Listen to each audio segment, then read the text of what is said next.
Dungeons are mysterious underground spaces that were branched like labyrinths. Many people explore them, trying to earn extra money.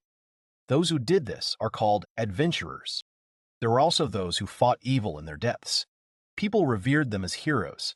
The guy could proudly say that he has been working as an adventurer for 15 years. He also joined the hero squad to fight evil. However, a second ago, the hero he was working with betrayed him. The guy was lying exhausted on the ground, all battered in dust and dirt. A few hours earlier, they tried to wake the guy up. The black-haired guy's name was Luke. When he did not wake up from screaming, his friend had to use force. He called Luke a useless, third-rate adventurer. The guy woke up from the pain immediately. He looked at his comrade with a dissatisfied and uncomprehending look. The same one was annoyed by the loss of the repulsive amulet. Luke had to leave him in the center of the camp. Luke remembered that. He informed Tom that he had put the amulet in the right place. But the hero was still unhappy. It turns out that due to the lack of an amulet in the right place, all their provisions were destroyed. The hero was annoyed. He blamed Luke for everything that happened. Therefore, out of anger, he attacked the guy again. Luke didn't understand how it happened. But the amulet, for some reason, was out of its range. Then the hero asked Julia how much food they had left. Julia replied that even if they save money, they won't have enough food. In order to do everything in time and return to the surface from the dungeon, upon hearing this, the hero began to blame Luke for everything again. However, Luke began to deny his guilt, because he put the amulet in the right place. The hero thought he was making excuses, but the black-haired guy pointed to the stones he had stacked for the amulet. Someone moved the amulet after he put it down. Seeing this, Luke realized that the hero probably got up at night and went to the supplies, so he knocked over the amulet himself. Although the hero understood this, he did not want to admit his guilt in the incident. Luke was a little unhappy that the guy started blaming him for the case without first looking for evidence. Suddenly, the spell, paralysis, was thrown at him. The guy with the screen felt the pain. A loud voice was heard. Two girls approached the group. The blonde girl cast a spell on Luke. The girl believed that the most important thing was their future. The black-haired girl, the sister of the blonde enchantress, dutifully agreed with her. Next, the magician suggested reducing their team, because they now did not have enough food. Luke was amazed at their audacity. The pain from the paralysis was still reverberating through his body. The spellcaster, with blunt directness, pointed to Luke as a candidate for team reduction. Luke was amazed by this. The hero and Julia were happy with the girl's good idea. After all, if there are fewer people in their team, then they will have enough supplies. Losing someone with the repair skill won't play a particularly big role for them. As an act of mercy, the hero's team gave the guy a sword.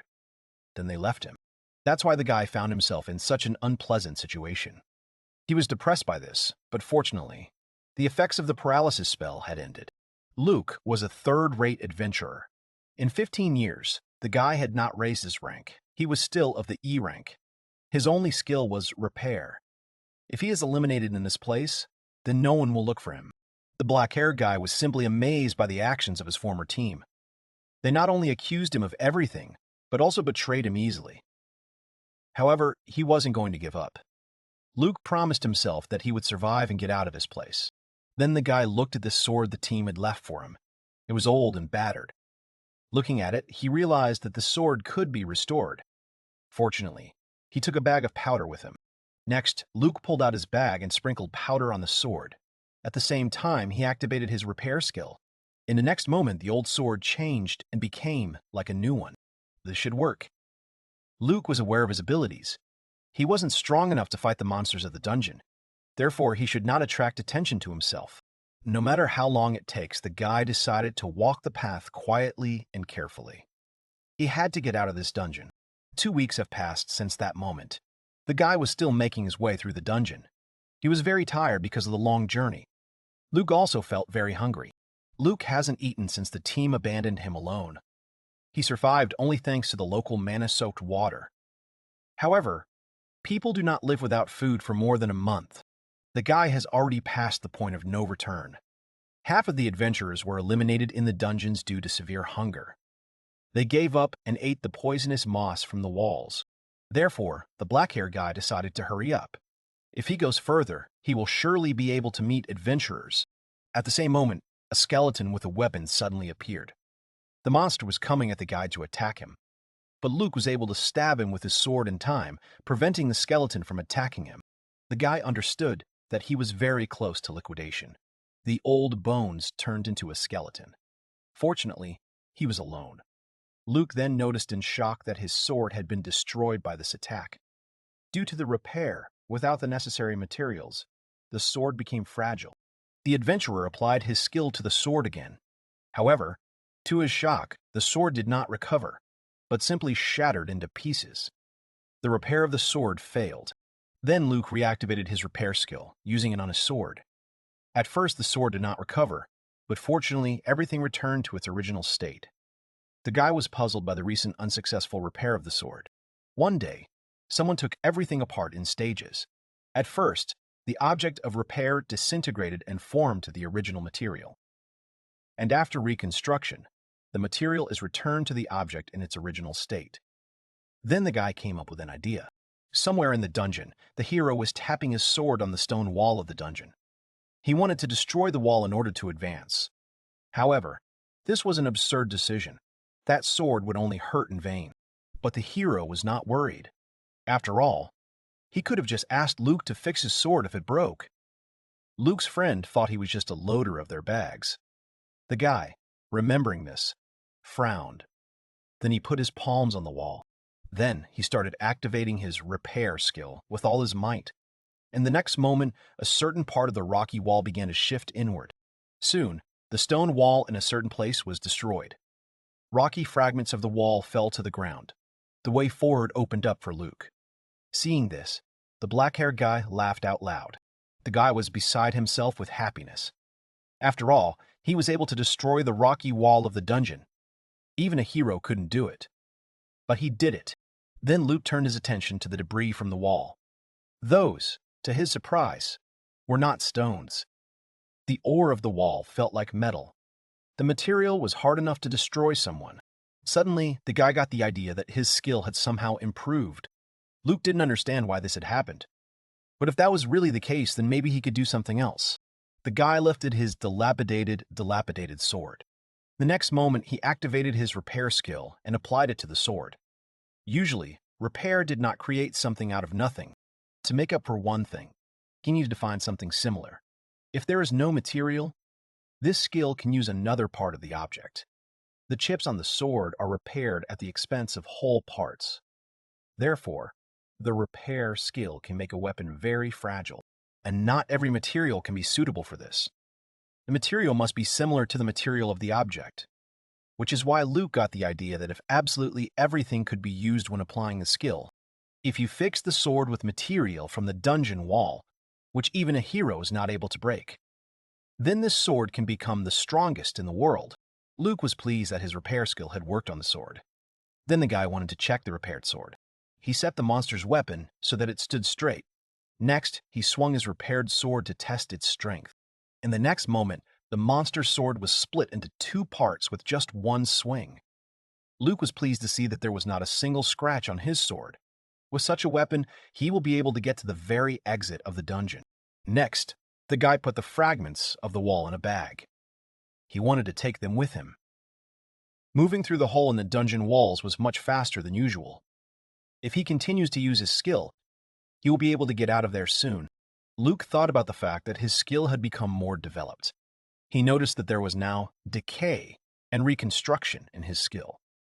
Then he came up with the idea of using these abilities on lichen.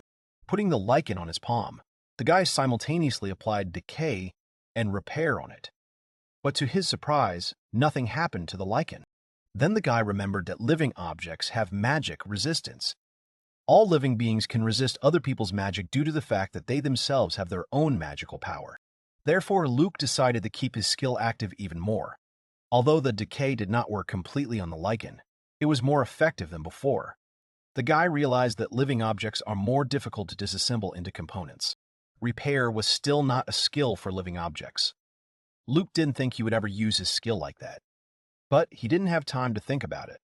After all, he needed to find a way out as soon as possible. After a while, the black-haired guy found himself near the stairs. He was happy to climb its steps. After all, he had finally achieved his goal. Soon the black-haired guy was free. He was able to find a way out of the dungeon and finally leave it. The sun was shining brightly outside and the sky was shimmering pure blue. Luke was happy that he was able to do this. He survived and was able to get out of the dungeon. But the next moment, the guy fell from powerlessness and intense hunger. He couldn't stand the feeling of hunger anymore. Looking up, he saw the bright berries on the tree. The guy quickly tore a berry from a branch. He wanted to eat it as soon as possible and satisfy his wildest hunger. However, before putting it in his mouth, he had an unpleasant feeling. He immediately threw out the berry, feeling that it was rotten. The guy was amazed that somehow he was able to find out that the berry was missing.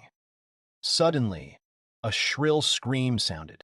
Luke, hearing this, turned in surprise in the direction of the scream that had arisen. He ran there at a fast run. Minutes later, the guy, breathing heavily, reached the place. There he saw two girls. One black-haired girl with a sword in her hands stood tensely in front of the other. She ordered her companion Sylvia to leave.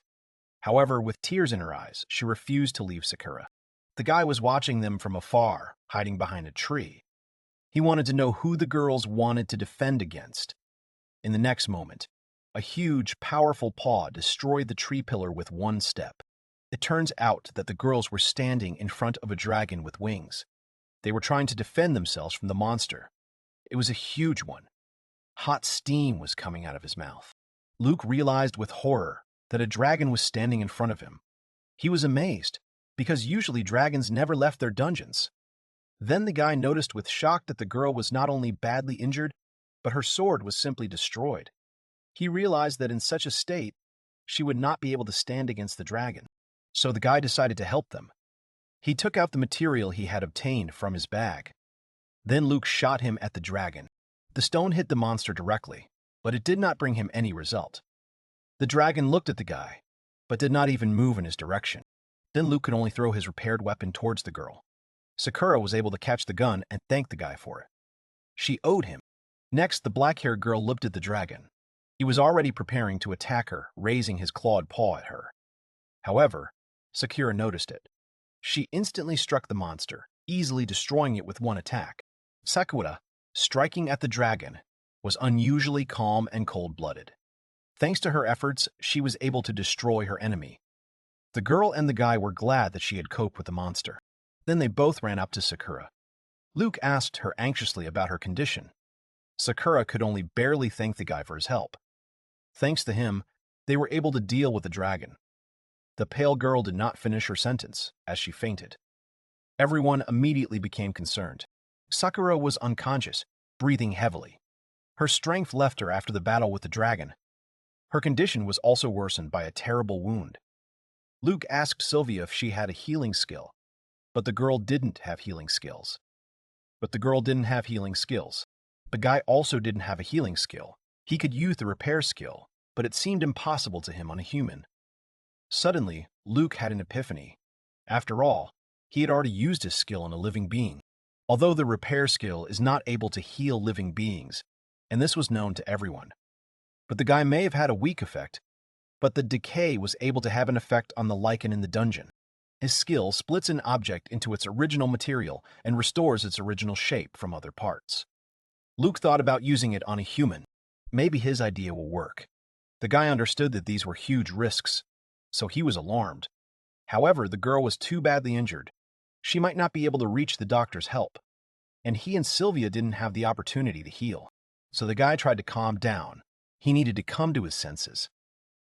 Next, he began to remember what he was doing in the dungeon.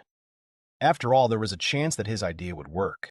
He couldn't leave her in such a terrible state. The girl could simply be liquidated. Luke made the decision to try to do it. After all, it was better to do and regret than to do nothing at all. All or nothing.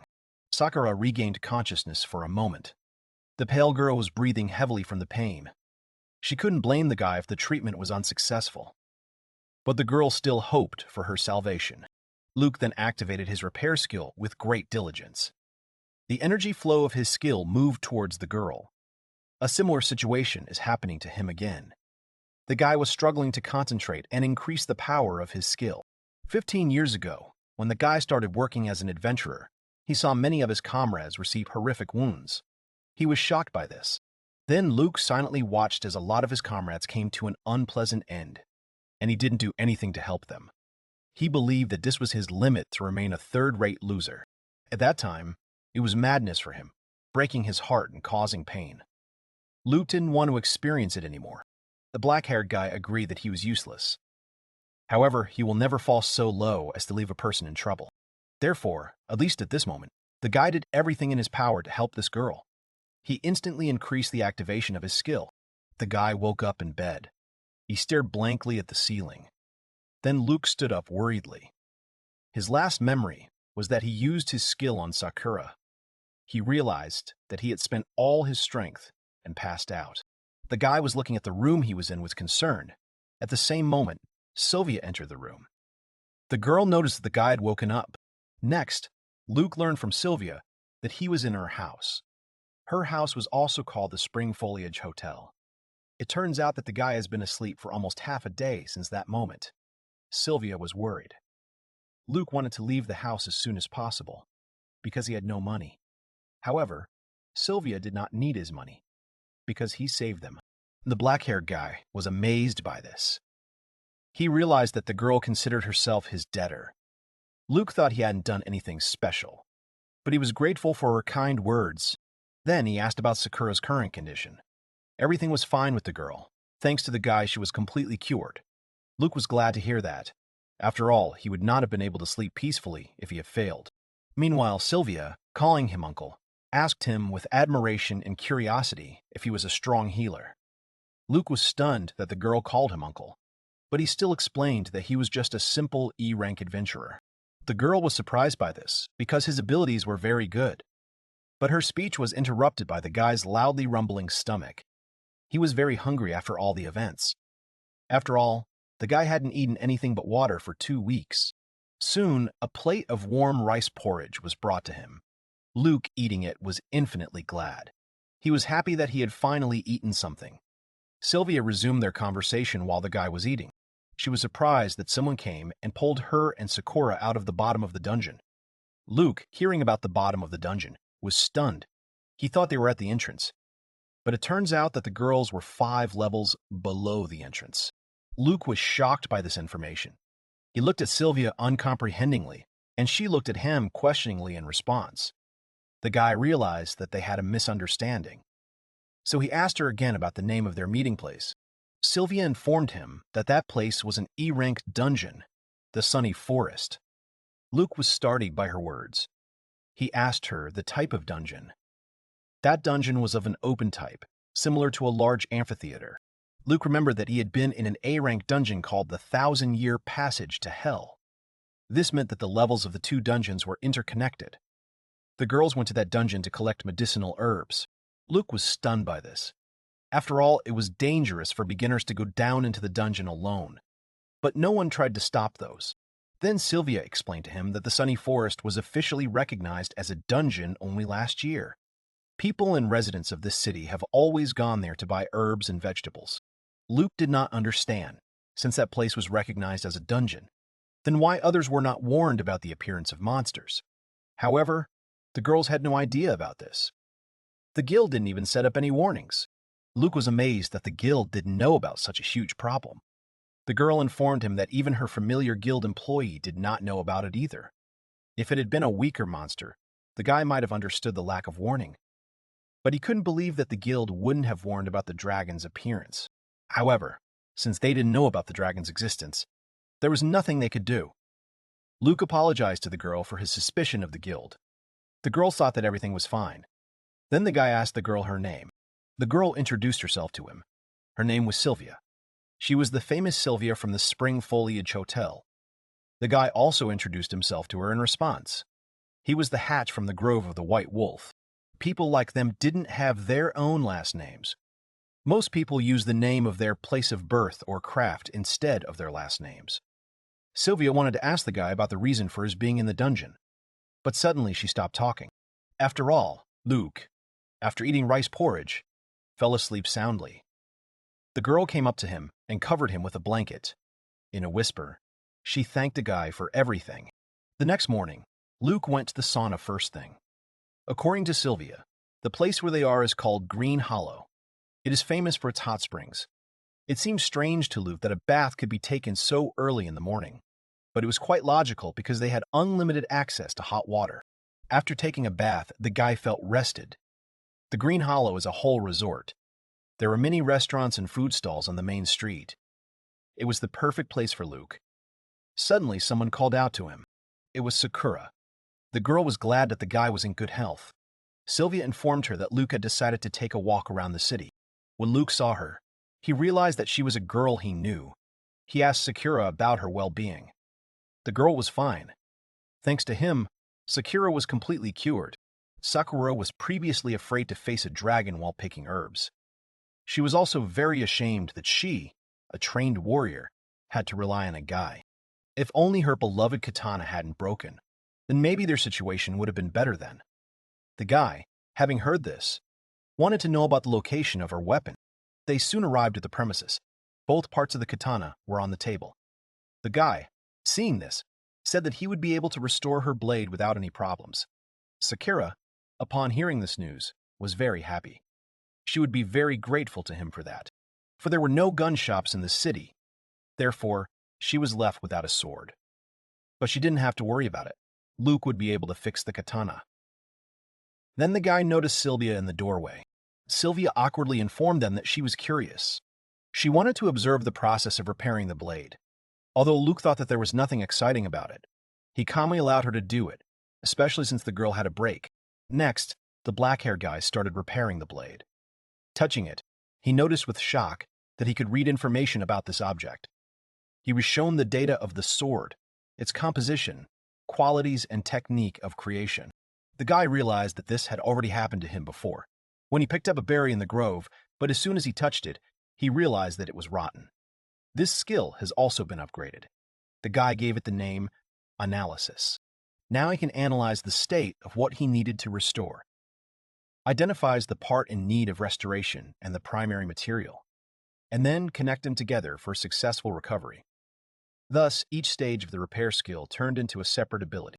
It wasn't long before the guy started repairing the blade, but it had already been completely repaired. The second half of the katana was attached to the main part of the weapon. The girls were surprised by this. Then they looked at the restored blade with admiration. Sakura wanted to repay him for restoring her weapon, but Luke refused to do so. He knew that she was undergoing training. That's why she probably didn't have that much money. Besides, Sakura saved his life. Therefore, he did not expect her to pay. He informed her that she should consider it his gratitude for saving her. Sakura, hearing this, smiled at him and thanked him. Meanwhile, Luke asked the girl if she had another way of earning money, but she didn't have that. Then, the guy invited the girl to try herself as an adventurer. Sakura could perform tasks and choose different types of services at will. When the girl heard about the conditions, she thought that this was just the perfect job for her. The guild house was located in this city. Sylvia's friend worked there, at the bulletin board. Luke also needed to go to the guild on his own business, so the three of them headed there. To begin with, they went to register Sakura. An employee greeted them at the guild.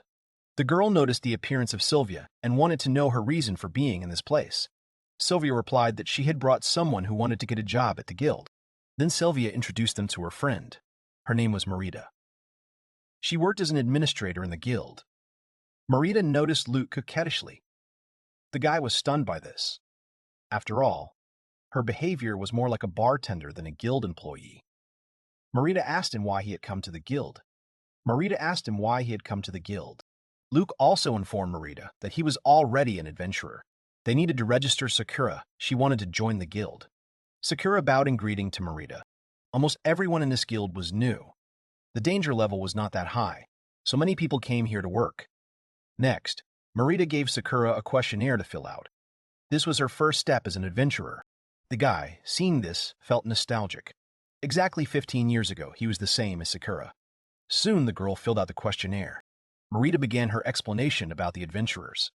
There were 6 ranks from A to F. Everyone, regardless of ability, starts with the rank of F. Such people cannot take part in raids. After completing a number of simple tasks, they can rise to the rank of E. The E rank was the lowest rank for a true traveler. Luke, with his vast experience, had just such a rank. From the moment of registration, the guild evaluates the adventurer and decides on setting their rank. Sakura asked about the benefits of raising the rank. Marita explained to her that the higher the rank, the more dungeons she could visit and the more tasks she could complete. Dungeons are also ranked by rank, from A to E. Travelers can only enter a dungeon that is lower or equal to their own rank. For squads, dungeon levels depend on the rank of their leader. Therefore, Sakurai must try to raise her rank. Then, she will have a greater choice among the tasks. Marita, looking at the documents, was shocked by something. She stared at the document in shock. Because of her surprise, the girl could not find the words for further conversation. Sakura looked at her awkwardly. Marita asked the girl in surprise if Sakura was the one who destroyed the dragon from the 5th level of the dungeon. The girl agreed with this. Sakura thought she'd already talked about it, but Marita knew that she hadn't told her anything like that. As soon as Marita informs the main office about this, Sakura will be given a monetary reward. Marita was surprised that a novice like Sakura could defeat a dragon with one blow. It was an amazing feat. However, Sakura did not take all the glory from defeating the dragon. The girl also informed Marita that she was able to defeat the dragon only with the help of a sword created by Luke. The crowd was stunned by this information. After all, the girl will share the reward with the guy. But, in the end, she alone would not be able to overthrow the monster. They had attracted too much attention with this news. The guy understood that, but he had no reason to refuse part of the reward. Then Luke addressed everyone. He informed them that he would like to take a break from adventurism and find a suitable place in this city to open a gun shop. All the visitors of the guild turned their eyes to him. Newbies will never miss an opportunity to spread rumors about this. The guy who created a sword capable of defeating a dragon with one blow will open a shop in this city. Green Hollow didn't have its own gun shop yet. The guy said that he would pay with money from the reward for the building. However, the problem was not about money. The most normal remaining building for a shop in this city was shabby. But Luke didn't think it was a problem. He can easily fix it. After all, repair was his specialty. Sylvia realized that Marita was talking about that building on the outskirts of the city. In her opinion, that place was beyond saving. Even though Luke was worried when he heard this, he was still confident that he could fix the building. Sakura offered the guy her share of the reward. Luke refused her help. However, the girl continued to assure him to use her part of the monetary reward because she would still be able to earn money in the guild. The guy realized that the girl would be stubborn in this matter, but he didn't really want to accept money from her. Luke was puzzled as to how to refuse Sakura. Then Sylvia cut in on their conversation. She came up with an idea. Make Sakura's money in advance payment for urgent weapon repairs. She agreed with her idea to pay prematurely for the service. Sakura also informed Luke that she wanted to ask him for something. The girl wanted him to make her the same katana, so that she would be like that sword, capable of overthrowing a dragon. Luke, upon hearing this, agreed to the deal. After all, when Sakura wanted to just give him the money, the guy was very embarrassed. Then the guy said that he agreed with this. Sakura will be his first customer. The girl was glad that he agreed. She was counting on him. Next, the guy and the girl shook hands in honor of the deal. It was on this day that Luke's break from working as an adventurer began. He began to step towards his new life as a gun shop owner. Soon, the company found itself near the building. The house was in terrible condition. It was completely dilapidated and old. There were holes not only in the windows, but in all parts of the building. It turns out that this building has been empty for a long time. One day, a strong storm knocked down a huge tree on him. Everything inside was also broken. Although Luke understood that the house was completely terrible not only from the outside, but also from the inside, but he gave this house a chance. Luke hoped he could fix all this horror. He wanted to try his repair skill on this building. Luke was a little worried. After all, he had never tried his hand at something so big. The target area for renovation was the entire building. The guy was thinking of replacing rotten places with fallen trees. Then, suddenly, for everyone, Luke activated his repair skill and applied it to the building. At the same moment, the house began to change. The girls watched this with both admiration and surprise. After all, the building was being repaired itself. After a while, the whole house was different from its previous bad look. Sylvia was delighted with it. Luke has restored the building perfectly. The girl wanted to praise him, but was horrified to notice a pale and tired guy. It took him a lot of energy to rebuild the whole house, but at least there should be something for sale in his gun shop. The guy couldn't give up so quickly. The girls looked at the guy with concern. After all, he was overloading himself too much. But Luke didn't want to rest. He had already made an advertisement and wanted to open his store as soon as possible. Then Sylvia and Sakura decided to help the guy in cleaning the building, for if he takes it all on himself, he will faint again. Luke only had to accept their help. Then the guy started working on the goods of his gun shop. There were broken weapons and armor in a wooden box. Luke bought them from the guild at a low price, even though they looked like a pile of garbage. But for him, it was a treasure. Next, the guy started activating the repair skill and applied it to one destroyed sword from this box. Instantly, the sword changed from a rusty, broken weapon to a new look. Sakura looked at it with admiration. It was like a brand new sword. Sylvia understood Luke's idea. Repairing broken weapons was cheaper than buying new items. That's why the gun shop was the perfect job for the guy.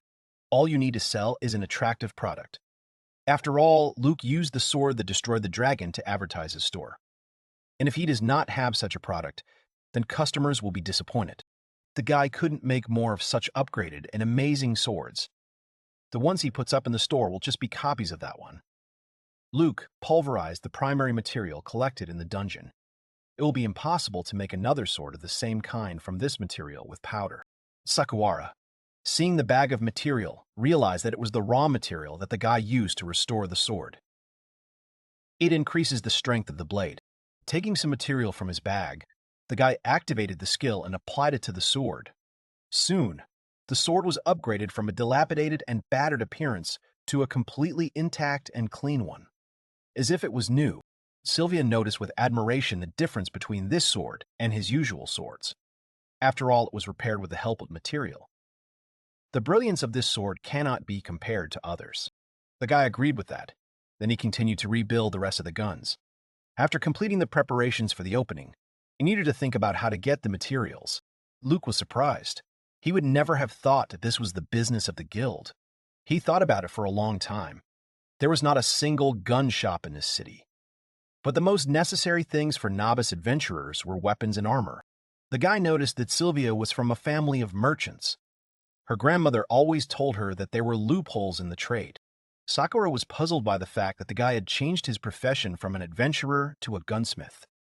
She did not understand why he decided to become one, and when he learned to restore objects so skillfully with the help of a skill, Luke realized that he had not yet told them what had happened to him before meeting them. The black-haired guy informed the girls that he had only recently realized the power of his ability. Then he began to talk about his life. The girls, having heard the story of Comrade Luke's betrayal, were shocked by this. After all, it was a very mean act on the part of Falcon. They were angered by the actions of a fellow guy. He was a terrible person to them. Luke realized that if he told them that his friend was also a hero, they would get even angrier. So he wanted to stop talking about it. Then Luke changed the conversation to another topic. He informed them of the reason why he wanted to become an adventurer. This has been his longing since childhood. When Luke was little, a group of adventurers passed to his village. The stories of their exciting adventures gave rise to that desire in him, although he was sure that part of the story had been embellished. But even so, he couldn't shake the desire to become an adventurer. His parents said it was a stupid idea, but Luke rebelled against them. He ended up leaving his village. Therefore, he has been an adventurer all this time. Even with the eternal rank of Isakura looked at Luke with some sadness. She asked the guy if he ever regretted his choice. However, Luke did not regret his choice to become an adventurer at all. After all, he liked this business. Although the last assignment was a wake-up call for him, it was a good opportunity for the guy to start all over again. But he was also grateful for this assignment, because his ability had developed. Now Luke could live quietly and peacefully as an arms dealer. The girls were delighted with the guy's speech. They supported him in his endeavors. Then everyone started preparing for the opening of the gun shop again. The company was encouraged after the conversation. The guy double-checked his list of tasks. He's already ordered a sign for his gun shop. When returning to the building, he also had to deal with the restoration of the items he had there. Suddenly, someone called out to him. The man with glasses asked Luke if he had saved the girl from the Spring Foliage Hotel. The guy agreed with that. It turns out that the man knew the family that runs this hotel well. Therefore, as a thank you, He gave the guy food from his establishment. Luke was confused by this. However, the man did not ask him for anything for this. The restaurant owner also informed the guy that many of his customers were looking forward to the opening of Luke's shop. Therefore, the man wished him good luck in his preparation. Luke was flattered by this information. When he was an adventurer, no one expected anything from him or thanked him for anything. It was a new, pleasant feeling for the guy. Luke tasted the dish the man had given him. It was very tasty. Meanwhile, Sakura was in the company of children. They continuously asked the black-haired girl to show her sword skills. The girl informed them that swordsmanship was not for bragging rights. However, she then began to take out her blade in embarrassment. Then, throwing a wooden plate into the air, Sakura easily cut it into equal parts with her blade, just making 2 swings. The children watched in delighted surprise as the smooth pieces of the wooden plate fell to the ground. Luke was also amazed by this scene. After all, Sakura made 2 strikes per second. As he thought, she is quite skilled with the sword. The girl was proud of her swordsmanship. She was only happy to show her sword skills to the children. Luke looked at it awkwardly. After all, only recently she said that swordsmanship is not for bragging. At the same moment, the girl turned in his direction. Meanwhile, the children praised her, which made her feel proud. Noticing that the guy was looking at her, Sakura froze in shock. The guy just stared at the frozen figure of the girl in silence. Then Sakura awkwardly found out at what point the guy was standing. It turns out that Luke was there from the moment she said out loud that swordsmanship was not created for bragging rights. There was an awkward silence for a moment. Sakura blushed with embarrassment and shame. It was rare for her to receive praise because it was not customary in her house to show her skills. But the guy did not try to shame the girl for this. He just gave her the donated dish. The girl thanked the guy and gladly accepted the meat on a skewer. Then she eagerly tasted the dish he had given her. Sakura happily noticed that the food was very tasty. Luke noticed that the girl likes to eat. Sakura was embarrassed by his embarrassing words. The guy thought it was cute. Composure was a good quality, but the girl did not have to forget about rest either. Sakura thanked him. Everything was very strict in her hometown. Therefore, when she is in the Green Hollow, she relaxes. The girl was a warrior who was still undergoing training. She returns to her hometown sometimes for a short time. She usually stayed in Green Hollow. Just the next day, Sakura wanted to go there, but she wasn't going to stay there. The girl was thinking of settling in this city, and to do this, she will need to return to her hometown and pick up something from there. She left a special material there that she wants Luke to make her a katana out of. This meant that the guy would make a weapon after her return. Sakura was sorry that she couldn't help him with the preparation. However, she shouldn't have worried about it. Luke wanted to surprise her when he arrived. Then they said goodbye. After a while, a worker was installing a sign at the entrance of the store. The guy and the girl looked after the process of his work. In order for him to install the sign in the right place, the guy named his shop after the place of his birth, the Grove of the White Wolf, because he couldn't think of anything else. Next, the guy thanked Sylvia for her support and help. He was very grateful to her. The girl accepted his gratitude with a smile because the guy had saved her life earlier. So she just wanted to enjoy and be glad that so many people were looking forward to opening his shop. Luke smiled at that. Sylvia was right. They should have been happy. This is where his new life story begins. Soon, a worker installed the sign of his gun shop. With that, their preparations for the opening of the gun shop were completed. So Luke and Sylvia greeted their waiting customers. The grand opening of the White Wolf Armory has begun. It hasn't been that long since his gun shop opened, but Luke has already received many orders from customers. The guy is also used to dealing with clients. Luke was behind a cash register with a friendly smile. One of the clients asked him about the sword for 1 florin. 1 florin in his shop was more than enough to buy an ordinary iron sword. Soon the guy thanked the customer for the purchase. At this time, Sylvia came up to him. She handed him the bottle with the drink. It was a gift from Marita. Everyone was happy because they had become stronger thanks to the materials extracted from the dragon's body. It turns out that Marita ran the bar as a side business. The drink was partly her gratitude and a belated gift in honor of the opening of the store. The guy hasn't sold a copy of that legendary sword yet. Their prices were not conducive to a quick purchase. So far, they were just a decoration on the wall of his shop. Few adventurers could pay 1 guilder for a weapon. Those were just copies. A real sword could have earned even more money. Luke would probably be able to get a few sovereigns for the legendary sword. The girl was amazed by this information. After all, it was the annual earnings of ordinary people. Luke couldn't just make another sword like that. He will have to go back to the Millennial Passage to collect more of that material. It was difficult to get there without an A-rank leader. Luke couldn't go to collect this material, and he doesn't intend to sell that sword yet. The girl considered it a waste of such a valuable weapon, but ordinary people were not rich enough to spend so much money on this sword. After a while, two men entered his gun shop. The difference was that one of them looked like an aristocrat. The man in the raincoat wanted to find the owner of this gun shop. The aristocrat noticed that it was that famous shop that was struck down by the dragon sword. Luke awkwardly agreed with this. The aristocrat wanted to purchase that legendary sword. The guy reported that there are several similar blades in his warehouse. However, the aristocrat already knew that these were just low-quality copies. The guy was amazed by this. The blonde man wanted to buy the original. But Luke didn't dare sell him that sword. But the aristocrat had a reason to want that particular blade. Then he ordered his servant to get the money. The man immediately listened to his master. Next, the aristocrat's servant placed the stack of coins on the table. All the customers, along with Luke, were stunned to see that these were not just coins, but gold sovereigns. Besides, there were as many as 5 coins. Luke was surprised and wanted to know the status of an unexpected client. The aristocrat considered his silence as disagreement with the price of the sword. Therefore, he ordered to put in as many as 5 gold sovereigns. The blond man now expected that Luke would be pleased with the amount of money offered to him for that legendary sword. The guy was stunned by the situation. After a while, they released all the customers. For Luke, this case was exhausting. Sylvia was delighted to count the number of coins she received. In total, they were given 10 sovereigns for the sword. Sylvia had never seen so much money before. Luke thought they were either knights or noble messengers, but definitely not adventurers. At least the blonde aristocrat was definitely an expert in this matter. He saw through the quality of the other swords, but they had no idea why such a person would come to Green Hollow. Suddenly, someone entered the shop. It was Sakura. The guy and the girl greeted her. Sylvia was tired of waiting for the girl while she was away. She missed her very much. Sakura apologized. It took her a long time to get home.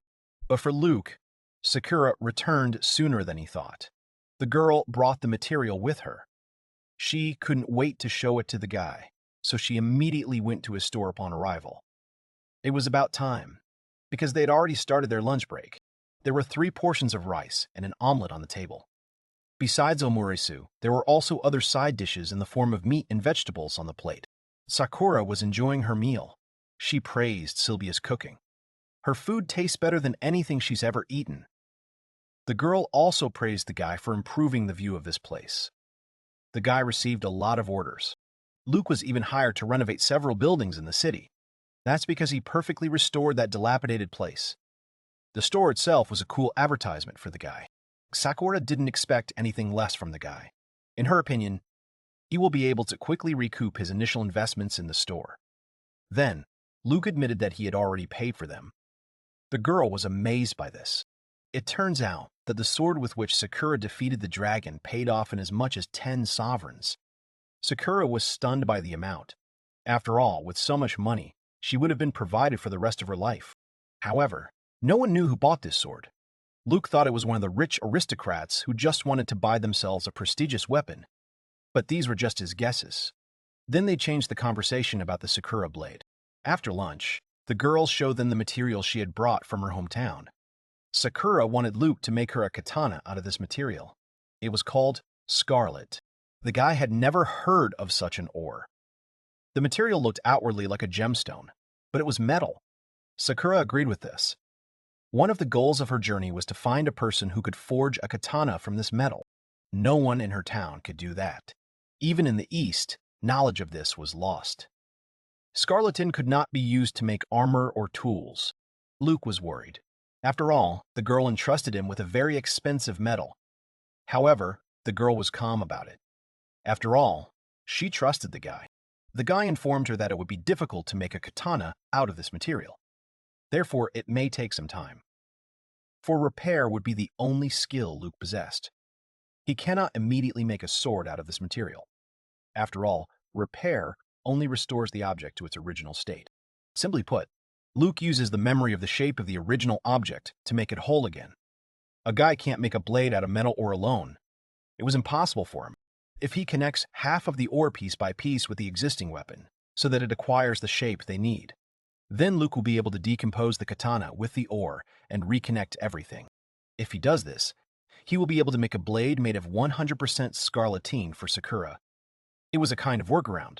The black-haired girl, upon hearing this news, was overjoyed at the possibility of creating a scarlatina blade. In theory, everything was fine, but the guy had never tried it. Sakura wanted to get her blade as soon as possible. She gladly gave him her katana. The girl was confident in the guy. First, Luke has to make a blade out of 50% scarlet, and then make it 100% of the same metal. The guy could only accept the material. Then Luke began to create a blade from an unusual metal ore. First, he wanted to split the original katana and scarlatina in half. The black-haired guy activated his skill and applied it to objects. The girls were delighted with this. When working, the katana acquired a very beautiful color, namely, the pink shade of cherry blossoms. The combination with ordinary metal lightened the color of the weapon. Sakura was delighted. She was very enthusiastic about trying out the katana she had created on the street. The guy allowed her to do this. The girl only needed to avoid getting caught by other clients of the guy. Luke noticed that Sakura was a child at heart. Meanwhile, Sakura used the skill to create a small flame on her finger. But it was just a low-level skill. She can't use it for a direct attack. However, there were rumors that scarlatina items could conduct fire and enhance its power. Therefore, the girl leaned her finger with the flame against the katana. The next moment, it instantly lit up. The fire on the scarlet katana did not go out, but on the contrary was maintained with the help of this metal. The guy was delighted with it. He wanted to see the katana in action. Therefore, Sakura offered a log to test the weapon. Next, the girl threw a piece of log into the air. Luke wanted to warn the girl about the safety rules. However, Sakura had already swung her katana. With one swing of her fiery katana, the girl sent a huge stream of the tribe into the air. Sylvia looked at this scene with admiration. One swing of this weapon left a huge and long trail. The customers of the shop were stunned. The black-haired girl was smiling brightly. She thanked the guy for the katana he made. It was an amazing weapon. The adventurers passing by were shocked by the recent scene. Luke was amazed by what he saw. He was stunned for a moment by the shock and couldn't say anything to Sakura. Sylvia noticed that fire control was Sakura's low-level skill. The guy realized that he had probably just created the most absurdly powerful weapon in history. Luke was amazed by this knowledge. He thought about how powerful this weapon would become if someone applied a high-level fire skill to it. Not so long ago, he dared to think that he could create something like this. He was an eternal E-rank adventurer. When he was finally accepted into the hero squad, he was only going to be their loader. And in the end, they threw him into liquidation. Therefore, it seemed unreal to the guy that he was able to create such a weapon. Meanwhile, Sylvia praised the guy. Sakura was just delighted with the weapons he created. The black-haired girl smilingly informed the guy to create a short sword for her next time. She wanted to use it with a katana. Luke never thought that he would find friends who would appreciate his abilities. Therefore, the guy with a bright smile agreed to Sakura's request to make her a short sword. She could rely on him. He would create the right weapon for her. After a while, Luke said goodbye to his customers. Each of them purchased the weapons and armor they needed. Then the guy started looking at the list of tasks. He completed everything that day. Luke was so fired up with creative energy that he couldn't sit still. The guy wanted to go back to the store and fix some more weapons. Then he remembered that Sakura had asked him for a short sword. The guy wanted to try to create a short sword for Sakura to surprise her. During the creation process, he will also be able to change the ore ratio slightly. Luke was lost in thought, but suddenly someone called out to him. Two knights in armor asked the guy if he was a hatch from the Grove of the White Wolf. They wanted to talk to him about something. Luke stared at them, stunned. The knight in armor informed the guy that he was a knight from the Order of the Silver Wings. Luke was wary of their presence, but greeted them anyway. He didn't know what they wanted from him. One of the knights was annoyed by his ignorance. He said there was evidence against the guy. This knight was low compared to the guy. However, Luke didn't understand what he was talking about. The knight called the guy a worthless criminal and grabbed the guy by the collar, which made Luke momentarily stunned. But Garnet's knight was calmed down by another knight. Because they didn't need a distorted truth, Felix reminded Garnet that he was the commander. Therefore, he could report Lord Carmine for disobeying Garnet's orders. Therefore, the knight calmed down. Felix apologized to the guy for Garnet's rude behavior. Then the knight took off his helmet. The guy introduced himself to Luke. He was the vice commander of this order. His name was Felix. The knight informed him that they had something important to discuss with him. Then Luke asked what would happen if he refused to talk. Then the other knight menacingly informed him that he would consider this resistance on his part. Luke realized his position. But in any case, they should have continued the conversation in the shop, so as not to attract too much attention. Sylvia approached the hatch with concern. She wanted to know what had happened, but Luke himself had no idea. He was going to ask the knights about it, but they did not answer him. Then Luke tried to calm the worried girl down. However, the girl saw that the situation was not pleasant, so she decided to go talk to them. Next, Sylvia ran to her mom to warn her. The knights weren't worried about the girl's presence in their conversation. Sylvia only had to agree to be his official witness.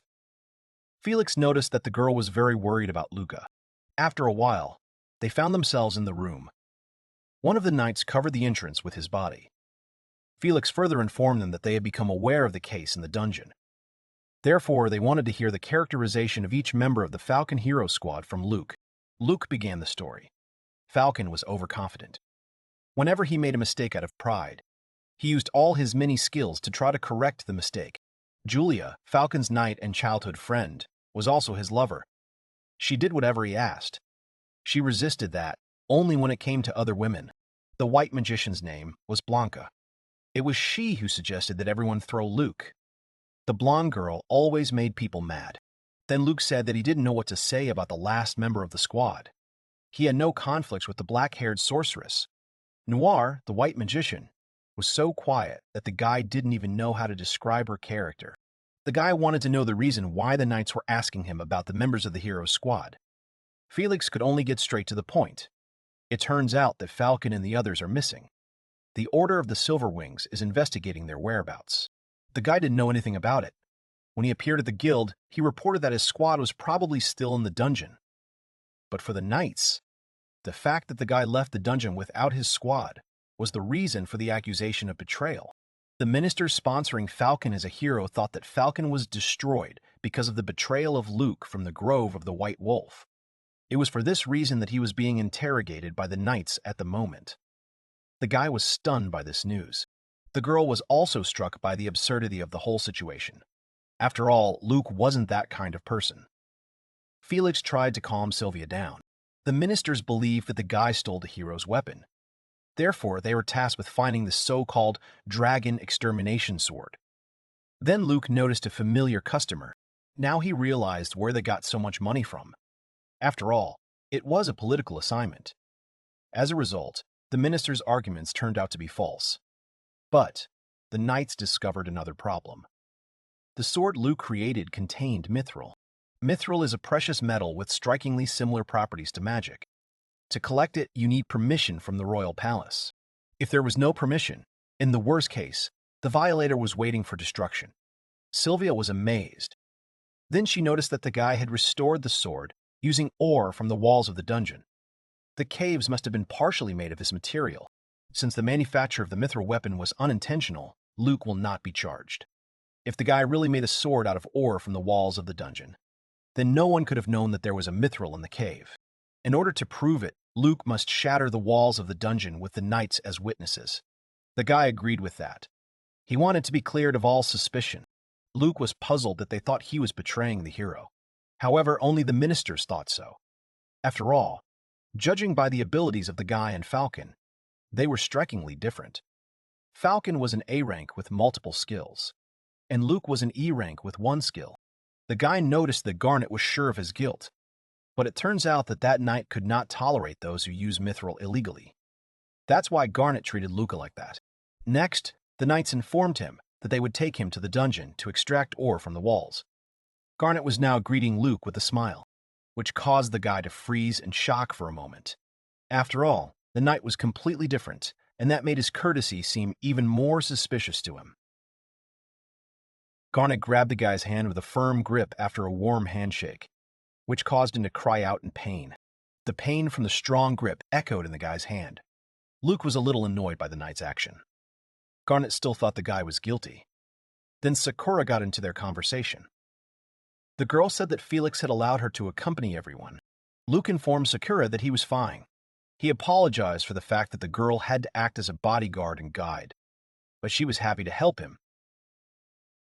Garnet noticed with a grin that it was all because of the guy's low rank. Felix tried to calm Garnet down. They've already talked about it. If the knight behaves like this, he will report everything to Lord Carmine. Garnet had to take Felix's words seriously with a sigh. Then Garnet was amazed that Luke realized that Carmine was his older brother. Luke noticed that Garnet had inadvertently named Carmine's brother, and the vice commander reports to the commander. The knight was surprised that he remembered such small details, but Luke is used to it. He was an E rank and therefore should always be good at capturing useful information. Suddenly, a man they knew sternly informed them that the vice commander was ready to move into the cave. Along the way, they saw the remains of a dragon. They were amazed that anyone would miss the appearance of a dragon in such a place. Luke noticed with a grin that Garnet was wearing full armor. He thought it was because he was afraid of dragons. But at the same moment, the knight angrily denied it. Then, the gloomy Luke angrily told Garnet not to worry, because there was not a single rumor about the appearance of another dragon. Garnet was angered by the guy's words. He didn't worry about it. The rest of the group looked at it awkwardly. Soon, a group of knights and other people came to the entrance of the dungeon Millennial Passage to Hell. They noticed that the dungeon was indeed connected to others. They needed to explore the lower-level dungeon as well. Then Luke pointed to the wall near the steps. It was the ore of this wall that was used to repair weapons. At first glance, the ore looked like an ordinary stone. Felix noticed that if the walls were part of the dungeon, then they were practically indestructible. That's why he brought Garnet into it. Garnet informed Luke with a grin that if he could destroy the wall, then he was a liar. But the guy was calm about it. Next, Garnet in armor ran towards the wall he needed. At the same time, he activated his skill at the same time. Swinging his foot, he tried to hit it against the dungeon wall to destroy it. However, although the impact was strong, nothing happened to the wall. The similarity of the ore of this wall to the stone was superficial. There was an accumulation of metal inside it. Even a hero won't be able to break through this stuff. Then they had to ask Luke to help with this. The black-haired guy felt like he was back in the worst month of his life. Therefore, he wanted to quickly just shatter part of the wall and go home. Luke activated his skill. The next moment, the wall in a certain place began to change. Leaving a huge mark in the dungeon wall, the guy continued to use his skill. Felix stared at this scene in amazement, because the guy easily destroyed part of the wall. Soon, the wall in a certain place disintegrated. Next, Luke began to connect the ore to the sword. Soon, the sword took the characteristic of the ore from this wall. Luke continued his explanation. It was in this way that he created the sword that defeated the dragon. He had no idea what kind of material it was. Felix asked Bradford to collect some ore fragments from this wall. Then the guy asked Luke to destroy parts of the wall in different places again. He was not happy with this request. Luke said he didn't want to go into it, but they couldn't be sure of the composition of each wall. Therefore, they needed samples from several places. Garnet thought Luke was afraid. She began to mock him. However, Luke was too overwhelmed by the bad memories of this place. Everyone understood the guy's indecision, but they still expected him to act. After a while, they gathered several bags of materials. Luke was glad that he was finally able to get out of that gloomy, dark, and oppressive place. Garnet was amazed that the guy could stand in such a place for 2 whole weeks. But then Luke had no choice but to try to find a way out. Now the knights needed to take this material and evaluate it. Felix informed Luke that it might take a while. However, he will contact him as soon as possible. Luke thanked him for that. Suddenly someone called out to Felix. Sakura smilingly offered him to take home some dragon remains. It can be a great souvenir for knights. Garnet didn't care about that. The knight wanted to go home already. Luke asked him if he remembered the way back. But Garnet was annoyed with the guy and wanted to leave already. As in the next second, a huge, powerful clawed paw descended on the knight. Luke was shocked by the instantaneous speed of the incident. The guy froze for a moment. Fragments of the knight's armor scattered on the ground. It turns out that a huge dragon approached them. Other dragons were also flying in the sky. The dragon roared loudly. His roar echoed around the area. Luke saw the fallen body of the knight. He called out to Garnet in horror. Loud screams of people began to resound in the area along with the roar. It turns out that wyverns have appeared in the dungeon. People began to flee from this place in panic. They knew they couldn't stand up to them. Felix immediately called out to his subordinate Bradford. The man responded to the call of his commander. He immediately started activating his skill. In the next moment, long chains appeared and grabbed 3 wyverns at once, thereby causing them to become immobilized. Then Bradford, controlling his skill, used chains to make the wyverns fall. Luke, upon seeing this scene, was stunned. After all, with just one skill, the man knocked down several monsters. Suddenly, Sakura jumped up into the air. The black-haired girl landed right on the wyvern's back. The monster, feeling her body on him, wanted to rebel already. As in the next moment, the girl took out her katana from its scabbard and attacked the wyvern. After defeating one wyvern, Sakura jumped up to another monster. With 2 swings, she was able to destroy the second wyvern. Then the girl went down to the ground. However, there was still an opponent waiting for her. A huge wyvern stood oppressively behind the girl. Luke called out to the girl to warn her, but the wyvern had already opened its mouth to attack the girl with its flames. However, the next minute Felix appeared next to Sakura. The guy used his skill to create a protective barrier near them. Sakura thanked Felix. She was in debt to him. Felix noticed that this wyvern was different from the others. She could breathe flames. Therefore, he and Bradford will provide support, and Sakura will defeat the monster with a final blow. They wanted to try to deal with the dragon that way, so Felix ordered Luke to move away from them to a safe distance. The guy obeyed him. Luke felt helpless and pathetic. After all, even though his skill had developed, it was still useless in battle. Therefore, he needed to try to do everything in his power at the moment. Luke walked over to Garnet. The knight had lost a lot of blood, but he was still alive. Luke picked up the fallen Garnet in his arms. Turning the knight's body, the guy noticed with horror that not only Garnet's body, but also his face was badly damaged. He wondered if it was too late to treat the knight, if he can ignore the armor and focus on repairing the body. Suddenly, a stream of flames appeared. Luke realized with horror that the dragon's breath was rushing towards them. If they don't move, they will end up in a direct attack zone. The guy understood that even if he could dodge the attack, Garnet would not. It was a terrible situation. Suddenly the guy noticed something and decided to do something. If he directs the skill at the ore from the dungeon, part of which he combined with the sword, and then uses the earth as a substitute. The guy started activating his skill. The next moment, he created a cover from all the materials, so that the fiery breath of the dragon would not reach them. Being the one who was abandoned because of his uselessness, the guy felt guilty. After all, he thought for a moment about abandoning someone on the verge of destruction. Then the protection of the materials began to disappear. The guy thought he had done well, considering that he had never done this before. Then he began to apply his skill. The guy used the repair skill to cure Garnet. He hoped that the girl would apologize to him later for her recent actions. Gradually, the knight's wounds began to disappear. Soon, the knight was completely healed of all wounds. The guy was happy about it. When suddenly he noticed that Garnet was actually a girl. Luke was shocked by what he saw. He realized that Garnet had all the signs of being a girl. Meanwhile, the girl began to wake up. She instantly opened her eyes and shouted about the dragon. Garnet wanted to destroy the monster, but her legs gave way from the recent incident. Luke anxiously informed her that the girl was not allowed to move yet. He had only recently healed her wounds, but he had not been able to restore her strength. The knight realized that he had recently been wounded. Then Garnet felt the place where her wound used to be. But I felt something that the guy shouldn't have seen. Luke looked at it awkwardly. Garnet's confused cry rang out in the forest. The girl blushed with shame and embarrassment. She realized that the guy had seen everything. But there was nothing Luke could do. He didn't know she was a girl at all. Then Luke suggested that the girl restore the armor to cover its upper part.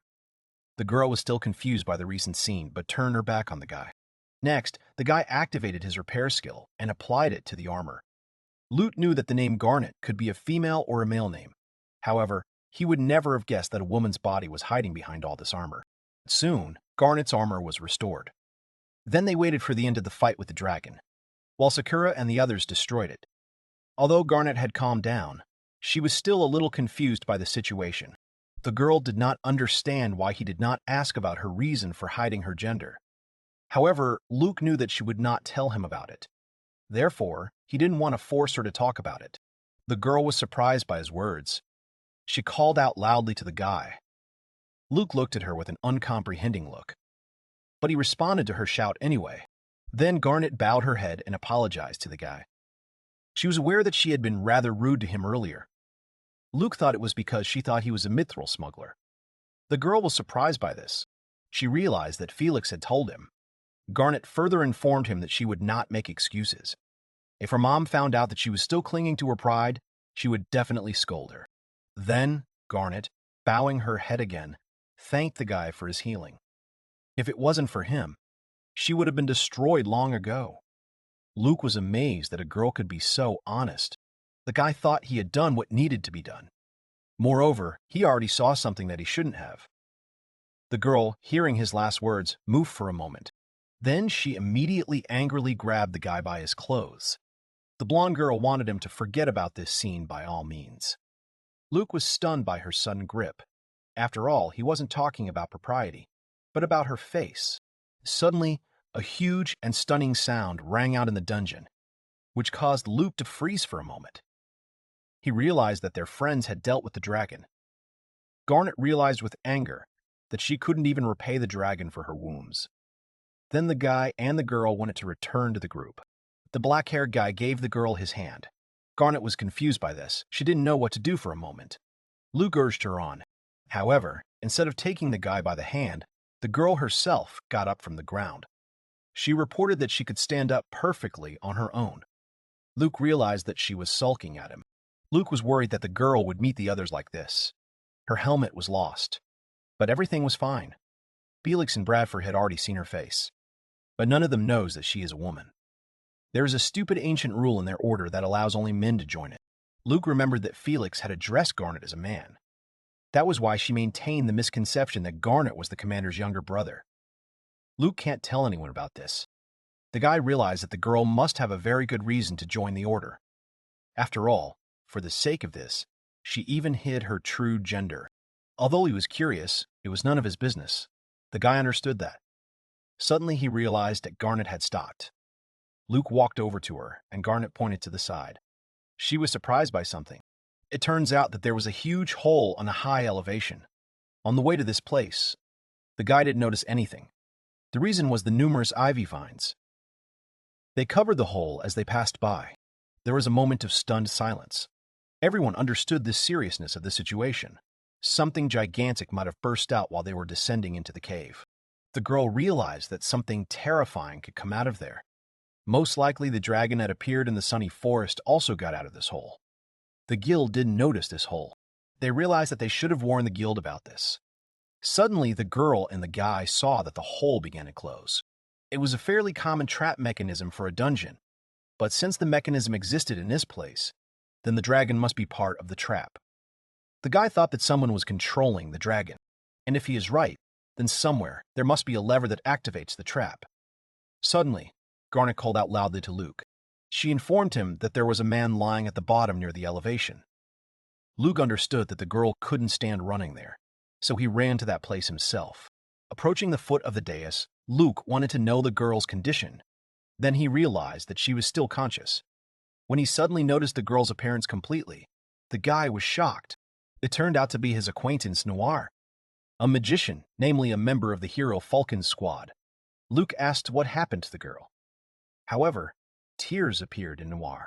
A black-haired girl approached the guy with a loud sob. She tearfully apologized to Luke. She was very sorry. The guy accepted her apology. He wanted her to tell him what had happened to her.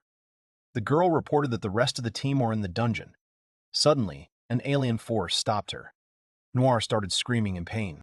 Noir remembered how a dark curse was used on her. She has to keep quiet about it if she doesn't want to get hurt. From pain and impotence, the girl finally fainted. Luke approached the girl. Meanwhile, the stigma of the curse pulsed on the girl's back. No one can free her from this curse. After a while, the black-haired girl came to her senses. The first thing she saw were three people: Felix, Luca, and Sakura. Among them, she knew only Luke. The company noticed that Noir had woken up from a faint. The black-haired girl wanted to know the identity of the other guy. Felix informed her that he was a knight of the Order of the Silver Wings. He also told her that he was investigating the disappearance of the hero Falcon on the orders of the Royal Order. That's why Felix wanted to know the story of what happened to her. Noir was silent for a moment. After a minute, she said in a weak voice that she wanted to show them something. The girl began to turn her back on them. Then she took off her outer clothes. Soon, they all saw a dark brand on her back. Luke was shocked. Felix realized that this was the mark of a demonic curse. He had heard rumors about spells to control others. Judging by the picture, the label blocks the dissemination of certain information. Therefore, the girl could not tell them about what had happened. Felix came up with the idea for Luke to try to remove the curse with his skill. Although her involvement in the betrayal of the guy is inexcusable. But at the moment, Luke shouldn't hold a grudge. First, a mysterious hole appeared in the sunny forest, and then they found Miss Noir with her curse. Therefore, danger may loom over the city at any moment. Luke had to agree with that. But before that, he warned the girl. Luke informed Noir that while he was looking for a way out of the dungeon, his skill had developed. Therefore, he can heal her, but he can also easily destroy her. Nora immediately turned pale. Sakura wanted to stop the threat from Luke, but Felix blocked her passage to the guy with his hand.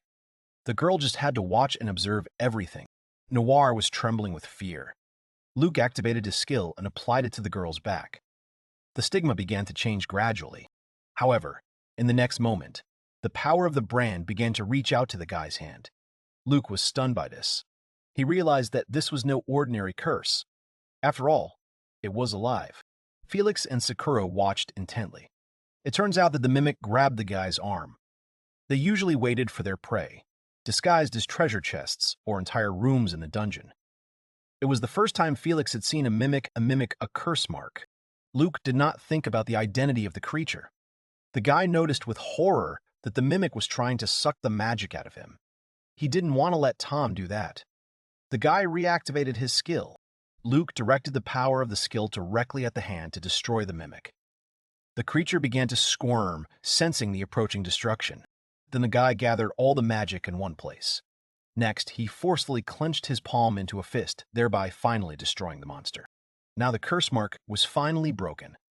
The black-haired girl was lying exhausted on the bed. Adventurers survive only if they don't lose sight of their priorities.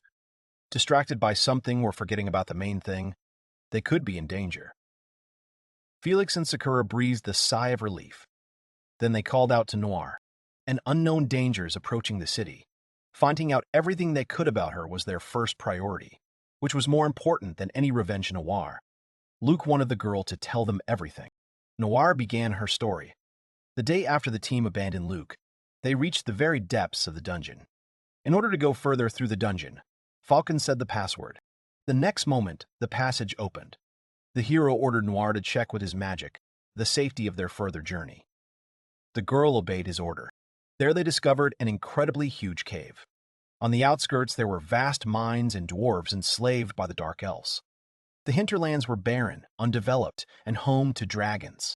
Halfway there, they should have come across a small town. There, they found the gray-haired old man they needed to find. 2 months earlier, the dwarf chief had asked the king for help. Therefore, the king sent Falcon and his squad to investigate. They wanted to head through the hinterlands to avoid being caught by the Dark Elves. Julia noticed a door not far from them. Judging by its size, it was not intended for humans. Falcon tried to open this door with a password, but nothing happened. So they continued on their way. The next day, they finally found the town they needed. It was as if only dwarves lived there. Noir cast an invisibility spell on the squad. Then they set off on their way. They came to the mayor of this town. The white-haired dwarf greeted the hero, Falcon. The dwarves had been waiting for him for a long time. The Dark Elves appeared literally out of nowhere. The dwarf chief reported that the elves were turning his people into their servants. The old man asked the hero to save them. Falcon didn't care about their problem. The hero Falcon informed the head of the dwarves that he would easily defeat the villain. Noir was surprised by his words. After all, their squad was only ordered to scout the area. Blanca noticed her sister's worried look. However, Noir didn't tell her anything about it. The girl had a terrible feeling about what awaited them. The dwarf chief informed them that he would show them the secret path to the dark fortress. Night has fallen. Everyone was already asleep. Suddenly, Noir woke up to the noise. It turns out that Julie was having fun with Falcon again. Apparently, they were together even before the formation of the squad. But Noir was uncomfortable with the fact that they were doing shameless things near the enemy camp. Not to mention that they planned to storm the Overlord's fortress in the morning. The girl understood that their hero was too arrogant. The black-haired girl also remembered Luke. He was also worried about too much arrogance on the part of the hero. Noir, remembering that they had betrayed the guy, felt ashamed and guilty. But she was distracted by Sister Blanca. She thought that the girl was eavesdropping on Julia's process with Falcon, but Noir denied it. She was just thinking. Blanca didn't understand what Julia saw in Falcon. He was just an arrogant harlot. The girl would never want to date him. However, at least he had talent, unlike a loser Luke. At the mention of the guy, Noir cringed with guilt. Blanca noticed this. The blonde enchantress got up from her bed and walked over to her sister. She calmed Noir down so that she wouldn't worry about the guy. Noir knew she was worrying for nothing. The next day came. Soon they saw the fortress of the Dark Elves. Falcon, along with Blanca, were the most confident of victory. They were moving towards the castle with a smile. When they reached the entrance they needed, which the old dwarf chief had mentioned, they stood up. Then they decided to find the evil lord and destroy him. Then the team opened the door. At the same moment, a huge rocky knight appeared in front of them. He was controlled by dark energy. Upon seeing it, Nior realized with horror that it was a golem. Meanwhile, the hero Falcon did not waste a second. The guy jumped into the air and swung his sword. With one blow, he defeated that golem. However, an increasing number of golems and dark elves were approaching them. Falcon's hero team didn't understand what was going on. After all, the old man had not told them that this entrance was so well guarded. It turns out that he lied to them. It was a losing battle on their part. With each victory, the number of attacking elves increased. The fighting became increasingly fierce. Falcon was rebuilding his weapon. The blade broke more and more into fragments each time. Noir remembered that when repairing broken weapons, Luke always added raw materials. She was sure that the repair, without additional material, only weakens the weapon. Therefore, the girl understood that there was no point in Falcon restoring his weapon over and over again. The terrifying premonition grew stronger. Soon, the team reached the throne room. Now it's time for the Dark Elf Lord to face his destruction. But the king did not think so. The Dark King, Dandolf, appeared in front of the hero's team. The Overlord was a little amazed that such a small detachment could penetrate into his fortress. However, the hero Falcon did not like the fact that the king talked a lot. After all, he came to this place for the sake of defeating the Lord of the Dark Elves. King Gandalf was displeased with Falcon's rudeness. Therefore, the man got up from his throne and began to use magic. In the next moment, the dark spell headed towards the hero's team. But Noir managed to magically put up a protective barrier. The king's attack failed, but the king was not particularly saddened by this. The man noticed with a smile that the hero's squad would amuse him. Hero Falcon was confident of their victory over the Lord of the Dark Elves. Suddenly, a dark elf knight stood in front of the king. He asked the king's permission to fight the hero. He only tacitly agreed. Falcon was annoyed by this. After all, he didn't want to fight with a minor knight. The guy swung his sword and attacked the dark elf. However, the moment his weapon came into contact with the dark elf's sword, something irreparable happened. Hero Falcon's sword easily broke into two pieces. The guy, seeing this, was shocked. He immediately turned pale. Falcon was horrified to discover that his sword had broken. The king's guard laughed at him, saying that he was amused. But luck was clearly not on his side. At the very moment when Falcon was still unable to recover from the surprise that gripped his consciousness, he gathered all the remaining strength and will in himself and swung his sharp sword. He was going to deliver a powerful and accurate blow towards the hero. However, at the last moment, Julia stands in front of Falcon, shielding him from attack with her body. Realizing what has happened, Falcon is horrified and calls Julia in fright.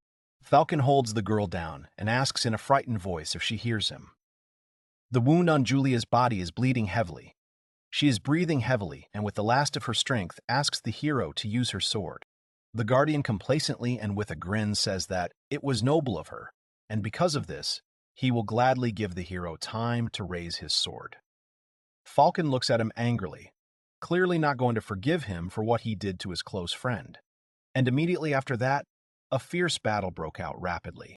Falcon, feeling the tension leave his muscles, unknowingly loosened his grip, and his sword fell to the ground. At the same time, Gandalf continued to hold him down, holding him high above the floor. His fallen allies lay around him. Gandalf throws Falcon and says that he is puzzled that in order to get to them, you need to cut the golems outside into ribbons, and somehow they came to a fight with Northley. He asks the king to let him evaluate them. On the floor, the king finds the hilt left over from the hero's broken sword and says it's interesting. Looking at the broken sword, Gandalf says that, apparently, in opposition to their forces, the blade received significant damage, and after repeated low-level repairs, the battle with it finally broke it. During this, Falcon wakes up and with great difficulty gets up slightly from the ground. He tells the king that this is a lie and asks if he really thinks they lost because he has a low level.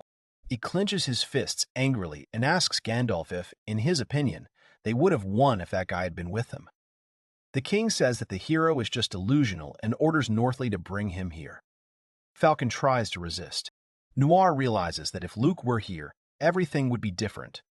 She barely opened her eyes and saw the king reaching out to her, saying that they would just leave the others with a warning. Suddenly, she felt a strange pain. Noir began to scream in extreme pain, and her body was shaking. Noticing that she is still conscious, the king orders her to be silent if she does not want to suffer even more. After everything that happened, Gandalf left a curse mark on her back and locked her up with Julia and Blanca. Falcon was not with them. The guards handed a small portion of food to the prisoners and left them alone in a fairly spacious cell. Despite this, each of the young women continued to remain in a state of fear and helplessness. They took Julia first of the girls. While she was being led away, she resisted and demanded that someone tell her where Falcon was imprisoned, but no one answered her. And when Noir and his sister had just accepted that they were alone in the dungeon, they came for the form. She cried when they took her away. But Noir could not stop it in any way, and only watched as her sister was taken out. Neither Julia nor Blanca returned, and then it was Noir's turn. She was sure that, like the others, she would not see the walls of the cell again. Her legs gave way, and she fell. The guards ordered her to get to her feet. Suddenly, at the moment when the atmosphere was filled with tension and expectation of something inevitable, Noir, seized with sudden fear, instinctively closed her eyes. Everything began to shake violently, and this caused concern among the guards, who began to exchange anxious glances. They started to panic and immediately left the Noir to check what it was. She decided to use her only chance to escape. After that, Noir started running away as soon as possible. She wrapped herself in the meager crumbs of magic that she had left to hide herself, and fled. Crossing the lands of the dragons, she was able to return to the entrance to the upper levels of the dungeon. However, at the entrance, she found that it was occupied by guards. By this point, all her magic had run out and she couldn't hide herself anymore, because she definitely wouldn't have the strength to break through the soldiers. Noir began to breathe heavily. Her body began to tremble, and her mind was in complete despair as tears rolled down her cheeks. Suddenly, she heard the wind and saw the door they had seen before. It was open. She had no idea where the door led, but it was her only chance of escape. Noir used all her remaining strength and began to struggle up the steep slope that was outside the door. After some time, she finally saw the light, which she went to meet, and then she was outside. Despite the pain and fatigue, Noir can hardly smile sincerely. She was so happy that she was finally outside. She felt her whole body ache and thought that she would die here. She apologized to her sister for not being able to save her, but almost losing hope, she heard voices. Opening her eyes with difficulty, she saw in front of her a man whom she had never hoped to see again. Noir was sleeping peacefully on the bed. Luke says he doesn't know where to start to figure it out, and Felix offered to request the king's help. Luke is surprised that Felix believed he wouldn't hurt her. Felix replies that he saved Garnet after all. Sylvia approaches them, who is apparently looking for Luke. With an agitated face, she asks Luke to step away for a moment. She also says it's very urgent. The townspeople say that they will not be able to defeat the dragon while saving their lives and do not want to stay in such a dangerous city. Some ask what will happen to their shops if all the adventurers leave. Someone says that after the collision with the dragons, the hot springs have fewer and fewer visitors, which obviously greatly harm their business, which means the guild must immediately do something about it. Luke comes in with Sylvia and, seeing poor Medea surrounded by a crowd of disgruntled adventurers, asks what's going on. Merida, who clearly cannot cope with a large number of dissatisfied people, rejoices at his arrival and asks him for help.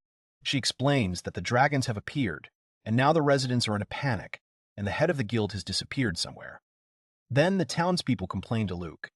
For most adventurers in Green Hollow, rank E, the appearance of a dragon is too dangerous. He tries to convince all the townspeople that everything will be fine and the palace will definitely send reinforcements soon and they will all be safe again. However, the townspeople do not listen to him, asking what they should do before salvation comes, since there is still danger, because it will take them a week to travel, so they suggest evacuating. However, business owners are against it, because if they remain without customers for even a few days, their products will disappear. The townspeople begin to argue, and Luke realizes that at this rate this dispute will last for hours. He is also a resident of Green Hollow, and does not want to see other shops destroyed and the townspeople embittered. He decides to do something he didn't want to do. He loudly asks everyone to listen to him. He says that he's been an adventurer for 15 years, although his rank has not increased. During this time, he has made many acquaintances and will try to contact them. He lists such heroes as Dustin from 2 Prisons, Roy from the Predatory Prairies, Travis from the Black Blade Ridge, and Theodore Beaufort, the Dragon Slayer. He tells the adventurers that they've probably heard those names. Sylvia asks Merida with a lack of understanding who they are. She replies that they are elite A-rank adventurers. Over the past 15 years, Luke has met many people who look down on him, but he has also found friends. Duke says that the first thing they will do when they come here is to support the newcomers. He tells the adventurers that they should not miss the opportunity to get to know high-ranking adventurers and personally see how they work. Luke tells Merida that until reinforcements arrive, she will need adventurers to keep an eye on the 5th level of the dungeon, and asks if the head of the guild has talked about this. Merida decides to play along and says that the head of the guild told her about it. Luke says that he most likely also said that he would introduce high-level adventurers to anyone who would take a special initiative and take up this case. After these words, many adventurers turn to Merida, saying that they want to take part in the mission. Luke sighs with relief, and he sits down on the nearest chair. Sylvia brings him a glass and says with a smile that he must be tired. He thanks her, and she says she has never seen him like this, and asks if everything is okay. Luke takes a sip of water and asks if it's really that obvious. He says he would like to avoid asking those adventurers for help if possible. Sylvia asks with interest why he doesn't want it. He explains that this means relying on old acquaintances who have succeeded in life. Since he has always been a pathetic loser, they probably consider him a headache that haunts.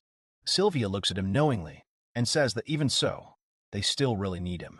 She says that it may seem to him that his exploits are small, but they are of great importance and worth a lot to them. And that is why he should not think of himself as a loser. He should be proud of himself. Everyone in the city loves him. Luke thinks about it and says that now, it seems to him that he is at a dead end, because he took a break from his adventure and opened a gun shop. However, he feels as if he cannot fight on without casting the shadow of the past, and at the same time he cannot finally say goodbye to adventures, although he needs to choose one of 2 things. Sylvia says he doesn't have to choose now. She says that Green Hollow has always been a place where care-burdened people flock. Of course, nothing will miraculously be resolved when they come here, because they do not solve problems and do not help choose the path. However, Sylvia also says that a lot of people come here and then happily return home. Luke says it's definitely some kind of magic, but Sylvia confidently says it's not magic. And in fact, When you can't move forward anymore, it's important to stop. She says with a smile that by doing this, he will see everything from the other side and maybe even find the answer. Luke thanks Sylvia and says that her smile makes her feel better. He decides that he may need to take a break from time to time. Suddenly, someone is calling him. Several adventurers approach him and thank him for his help, saying that the shopkeeper himself could not stand by. He says he was terribly afraid for his poor shop. After that, a whole crowd of adventurers suddenly comes up to him and asks him about those A-rank adventurers he talked about earlier. Sylvia giggles and says that Luke is quite popular. He just wants them to calm down a bit. Luke understands that now there is no time to immerse himself in heavy thoughts. Now he will do everything for Green Hollow and its inhabitants. Looking at the large number of people who come to the shop in the morning, Sylvia says in surprise that she did not think at all that there would be so many people in the shop. Even despite the recent situation in the guild, when a lot of people volunteered and now came to buy weapons. Together with Sylvia, Luke and Sakura are also actively engaged in working in the shop. While dragging another box, Luke apologizes to Sakura for asking her for help, but she says that everything is fine and asks them to rely on them. Luke realizes that the job is too hard, even though all three of them are working hard. He is well aware that if the work continues to go on as slowly, the shop may eventually go bankrupt very quickly. Luke was about to take the box he was holding to one of the shelves. Suddenly, Luke heard a familiar voice behind him. It was the voice of an old friend who informed him that he was apparently doing great in his new business. Turning around, Luke sees in front of him the person he most likely least expected to see. Garnet was standing at the entrance of the shop, fully dressed in her armor as usual, as well as a helmet that completely covered her face. Luke says irritably that she's taking time off from work and he doesn't have time to chat with her. She indignantly says that she doesn't have time either. Felix just gave her the day off because he didn't want anything to happen to the commander's relative, and now she has come to Luke to complain. Looking at Garnet's condition, Luke asks her to make sure she is healthy now and she is doing well. Garnet replies that, of course, she has already managed to fully recover. Right after that, he tells her that, in that case, she can help. He abruptly puts a large box in her hands and asks her to put the contents on one of the shelves. Garnet, despite the surprise, reflexively picks up the box, while saying in surprise and displeasure that it seems to weigh a ton. She is surprised that she's being forced to work. Luke says they don't have enough manpower, and the sooner they serve all the customers, the sooner he can talk. Sakura confirms Luke's words. She tells Garnet that Luke can't take a break at all, and, as proof, asks Garnet to look at the rather long queue of customers behind the counter, which Sylvia was serving at the time. In the end, Garnet agrees to help. Then Luke tells her that when she's done with that box, she'll take the others. Sakura joyfully also asks the girl to help her later, when he is free from the job given by Luke. Garnet angrily asks if she can still join the union. After some time, Silver's relieved to thank Garnet for coming to the rescue since another man in the store was simply vital, otherwise they most likely could not cope with such a heavy load. Luke doesn't understand at first which man she's talking about. Before he can say anything wrong, Garnet walks up to him and elbows him hard right in the stomach. Luke takes the hint and understands what he shouldn't say, and tells Sylvia that she said everything correctly. Finally, when the workload is dropped off a lot, Sylvia is offered a little break from work. She convinces him that she and Sakura will be perfectly able to handle the rest of the work. Seeing how confident she is, Luke agrees. After that, Luke turns to Garnet and tells her that now he has a break, which means they can finally talk, which is exactly why she came here. Garnet is glad of this, although there is obvious irritation in her voice from waiting too long. After that, Garnet finally decides to take off his helmet. There is a slight blush on her face, as well as numerous droplets of sweat actively rolling down her face. Garnet complains about the heat. Luke realizes that he forgot about it for a moment. Luke is the only one who knows that Garnet is actually a woman. Thinking about this, the very moment that he almost forgot flashes through Luke's mind, which is why he is embarrassed. Luke sees Garnet taking off the top of her armor and is very confused. He shyly closes his eyes and asks why she couldn't change before she came in. Garnet replies that she is not changing clothes, but wants him to take a look at it. After these words, she takes hold of the thin fabric of her t-shirt and tears it open, revealing a small area of her chest, embarrassingly showing Luke. Luke looks at this exposed part of the body with bewilderment and says that he sees nothing there. He asks Garnet if he made some mistake when he was rebuilding her body. However, she says that, on the contrary, he did his job perfectly, which is her problem. These words clearly surprise Luke. Despite Luke's intense surprise, Garnet does ask him to return to her those marks that were erased by his skill. Luke wonders if she's talking about the damage caused by the dragon, but immediately realizes that she would never want to return such a large injury. Garnet says that before the dragon attacked, she had scars on her chest, but his skill apparently removed them, and therefore she wanted to see if he could return them. Luke replies that he needs to clarify something, and theoretically it is possible, but he is not quite sure. Hearing the words that he might be able to return those scars to her, Garnet immediately comes closer to the embarrassed guy and politely and insistently asks him to try it on her. You can see from her that she is very serious. Seeing how sincerely his girlfriend asks for this, Luke turns away so as not to stare at the girl and says that there is nothing left for him. He assumes that for Garnet it was a sign of valor or something like that. She does not understand his words at first, after which she hesitantly agrees. Looking at his friend's reaction, Luke realizes that Garnet probably doesn't want to talk about it. He asks her if she is ready to try, and asks her to imagine the moment when she received this injury and focus. Luke explains to her that the repair skill has the ability to restore objects using the original memories of those very objects. So he asks Garnet, if possible, to recall in his head those memories that caused this wound, so that he has a better chance. Luke says he's going to start now. He carefully places his hand on the girl's chest, in the place where that mark should be. Garnet closes her eyes and concentrates, as she was told. Luke suddenly sees something like a vision in front of him. Everything is engulfed in bright flames in front of his eyes. The woman runs fast, panting from fatigue and fear. She holds the little girl by the hand, swiftly leading her along, trying to avoid the greedy flames that surrounded them. A column falls in front of them, blocking the further path. Suddenly, the girl sees that an unknown man appears in front of them, whose face is covered by the shadow of the flame, and only his hands holding a sword with a sharp blade are visible. The girl looks at the stranger brandishing a sword and freezes in fear.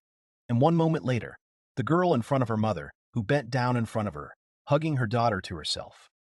The girl sees that man standing behind her mother and plunges a sharp dagger into her back. He touches the girl a little, and she is scared, with tears in her eyes, calling for her mother, while tears roll from her eyes, and blood stains her dress. After what he saw, Luke slowly opens his eyes and sees the familiar room and Garnet in front of him again. A small scar appeared in the middle of the girl's chest, just below the collarbone. Luke says he seems to have succeeded. Garnet looks at his chest and the scar that has appeared and smiles broadly. She happily says that Luke did everything right, as the scar looked exactly the same as before it completely disappeared. Luke, on the other hand, looks worried, not happy. He wonders what kind of vision it was that he just saw. He decides that this may be a strange effect of the analysis that allowed him to read the memories, which means that the person was her mother. Garnet says she remembered something. Garnet informs Luke that she has a message for him from Felix. She tells him that they have decided what to do with him, and tells Luke that Felix told him to come to the guild after he closes the shop. Luke is very surprised by this. Luke sighs a little irritably and tells Garnet that she should have started the conversation with this. Garnet just as rudely replies that it doesn't matter, since she eventually said it anyway. She says she remembered something else, and Luke irritably asks her what else she wants to tell him. Garnet puts his armor back on and, holding his helmet in his hands, unexpectedly for Luke, thanks him for his help, while smiling brightly. Luke is pleased with such pleasant words because he thought that she would burst into a tirade about not asking her about her affairs, but the main thing is that she is happy. The next day, Luke, as Garnet had told him, came to the guild at Felix's request. He is met there and escorted to Felix and his escort. Luke enters the room and asks Felix what his name was for. Felix, in turn, apologizes for calling Luke. Luke says that Garnet conveyed to him the whole point, that the royal palace made a decision in less than 3 days. Felix corrects him, saying that the palace made a decision in a day. Luke asks what it means. However, instead of answering, Felix only puts a letter on the table and hands it to him in an envelope on which the emblem of the royal palace, melted out of wax, was visible. Looking at the envelope, Luke sees the emblem of the royal palace and asks why it is there. Felix replies that, apparently, within a week, the king himself will decide what to do. and the document is enclosed in a letter. Luke suddenly gets nervous, as he clearly wasn't expecting this. Despite the fact that he knew that the king's permission was needed to extract mithril or make weapons and armor from it, he did not think that he would have to come to an audience. Felix says he has something else to say. Felix suddenly becomes very serious and tells Luke that His Majesty has urgently asked him to do something for him. Luke looks at the blueprint of the work that Felix gave him. The drawing depicted a sword. The blade of which was embedded in a stone, and behind it was a stone with some inscriptions. Luke looked at the blueprint and realized that His Majesty wanted him to create a sword that no one could pull out of the pedestal. He is a little unhappy that such a ridiculous, in his opinion, assignment was thrown at him immediately after the summons to the king. He is even a little amused by the way something so complicated and meaningless is piled on top of him at the same time. However, Luke at least treats this job as a small distraction. Luke was outside at the time and was sitting on a small stump, and at that moment Garnet leans behind him saying it was pretty close. Luke doesn't react in any way, but his body is shaking violently from the sudden fright. Luke tells Garnet that, of course, he understands that guarding him is pretty boring, but still asks her at least not to destroy his shop. Garnet is next to him. As in the weeks before the audience, the members of the Order of the Silver Wings took turns looking after him.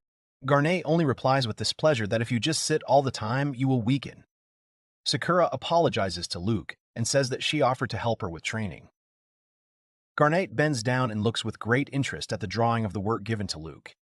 He realizes that the presence of these two does not affect his day. Luke blushes a little at how close the girl comes to him and replies that she is right, and he plans to start working on this order right now. He is well aware that when she is around, it gets too noisy. Garnet asks with interest how he would do something like that. Sakura, flushed after a little training, is also interested in this, as by convention the sword should not be pulled out of the pedestal. Luke replies that he can just fuse the pedestal with the blade. He decides to demonstrate to the girls how he is going to fulfill the order, using the example of a stone and a knife. He inserts the blade into the stone while decomposing both and connecting them again into the blade, resulting in a sword that cannot be reached. Sakura tries to pull it out and says that the sword really won't pull out. Garnet is surprised that the repair skill is capable of such a thing, and Luke says that he stopped the fusion halfway, so that the stone and the knife are now one. Garnet says that few people would take up work before meeting His Majesty and asks if he is nervous. Luke replies that he is, of course, nervous, but this kind of work helps him to get a little distracted and relax. Sakura turns to Luke and Garnet with a little curiosity, asking them both what their king is like. After these words of hers, Luke remembers that Sakura is not local, but from the east, so she may not know much about the ruler of their country. Garnet says that over the past 20 years, King Alfred has united most of the western part of the Western Lands, and his influence is still spreading. People call this region the Westlands, but a few years ago they were united into the Kingdom of the Westlands. This put an end to the power of the warring chiefs, and most of the lands came under the rule of the king. Sakura realized that he had emerged victorious from the civil war. Luke tells Sakura with a satisfied smile that, in fact, their king was once a simple, humble ruler. These words surprise Sakura very much. She admires the fact that an ordinary adventurer managed to reach the top of power and grow up to rule an entire country. Luke quotes the words of a respected leader at the time. Only the one who managed to get an artifact from a certain dungeon can rule. Luke says that, in fact, by fulfilling this condition, Alfred managed to gain the right to ascend to the throne. Sakura turns to Garnet and admiringly asks her if this is true. She replies that it was like that, and in fact it's a pretty well-known story. After that, she asks Sakura to finally stop calling her master. At first, Sakura wants to say something against this request. However, after that, she says with a smile that she understood her. Garnet smiles and tells her that ease suits her better. Garnet looks at Luke and asks with displeasure why he is grinning. He apologizes and turns away, saying that it's just something that makes you smile. After some time, the day of the audience with the king finally arrives. Luke is brought to the place where His Majesty's retinue has set up camp. Luke stands in front of the tent, clearly tense from how nervous he was. However, at some point, someone sharply hits him on the back. Garnet tells him at least not to faint. Felix optimistically says that everything will be fine, as His Majesty is incredibly good-natured. after which Luke is escorted to His Majesty's tent. Luke is admitted to a large and spacious room. There is a long table in it, at which many noble officials and nobles are sitting. At the head of the table, directly opposite the entrance, sits the king. He greets Luke with a good-natured smile as he enters. Entering the tent, Luke sees King Alfred in front of him. Looking at him, he thinks that the king does not look like a former adventurer who has reached his 50th birthday, and for some reason Luke feels like he has already met him. The king says that Luke arrived just in time, and suggests that the subordinates interrupt the meeting and take a break. Luke looks around in surprise when everyone except the king leaves the chamber, leaving Luke alone with His Majesty. Luke doesn't understand if they really know so much about him that they don't see the point in leaving the guards. The king addresses him. Alfred, with a good-natured smile, invites him to sit down in any available seat. He also tells the young man not to worry about those people who sat in these places before him. Luke tries to be as respectful as possible. Luke chooses where he sits from the many vacant seats, thinking about whether he is allowed to sit in an audience with the king. In the end, he decides to eat at the corner of the table, farthest from His Majesty. However, suddenly the king got up from his seat and changed his seat, sitting right in front of Luke. He asks Luke how he thinks they could talk if he sat so far away. Realizing that he was mistaken, Luke begins to get even more nervous, fearing that His Majesty is now unhappy. The king calmly tells Luke that all suspicions about him have been lifted, and that he is officially innocent of harming the hero Falcon and of the illegal trade in mithril. He also tells Luke that the trial must have gotten him into trouble. However, Luke is in a hurry to convince His Majesty that this is not the case at all, and he is sincerely glad that now all charges against him have been officially dropped. After these words, Alfred decides to move on to the main conversation. He says that the hero Falcon ignored the direct order of the palace and launched an attack on the Dark Fortress. As a result of these irresponsible and unauthorized actions on the part of the hero, a full-scale conflict with the Dark Kingdom is now inevitable. The king also tells Luke that at the moment, the Dark King's palace is actively strengthening its guards, so the only way out for them is to send an army to pacify the forces of the Dark King. Luke, of course, understands that with the current state of affairs, military conflicts will be impossible to avoid. But he still does not understand something and decides to ask His Majesty a question. Luke asks the king why he is telling him all this. He replies that they plan to create a military outpost in a sunny forest, which in turn will serve as a base for adventurers exploring the area and an office for the Order. Luke understands what the king is leading to, and His Majesty says that he is asking for his help. Alfred wants Luke to investigate the door that leads to the lower level. They will create mechanisms to improve their equipment, and he wants to ask a lot of things. He also says that Luke will naturally receive a substantial reward. Luke looks surprised, but definitely not happy, and the king thoughtfully says that this is not the reaction he expected, since he was sure that Luke would be much more pleased with an interesting job than a good monetary reward. Duke smiles a little awkwardly and says that it's just that it seems to him that this job will be too much for one person, and therefore he is not sure that he can cope with such a task, even though such a job will give many advantages. Alfred says that in any case, no one is forcing him. After that, he takes a few sheets and asks to at least look at the plan and say what he thinks about what they are going to do. Luke agrees to take a look. However, looking at the plan, Luke sees that to ensure safety during construction, the solar forest will become temporarily unavailable for up to 3 months. He knows that the income of Green Hollow depends on the sunny forest, and if the entrance to the forest is closed for 3 months, it will deprive all citizens of their livelihood. Luke immediately gets up from his seat and expresses his displeasure to His Majesty, saying that if this is done, the townspeople simply will not survive. Alfred replies that he expected him to say so, as he had the same concerns.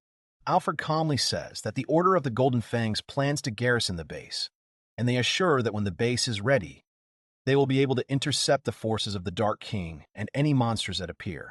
Despite his displeasure, Luke is well aware that, if you do not take into account the economy of the city, this plan is much safer.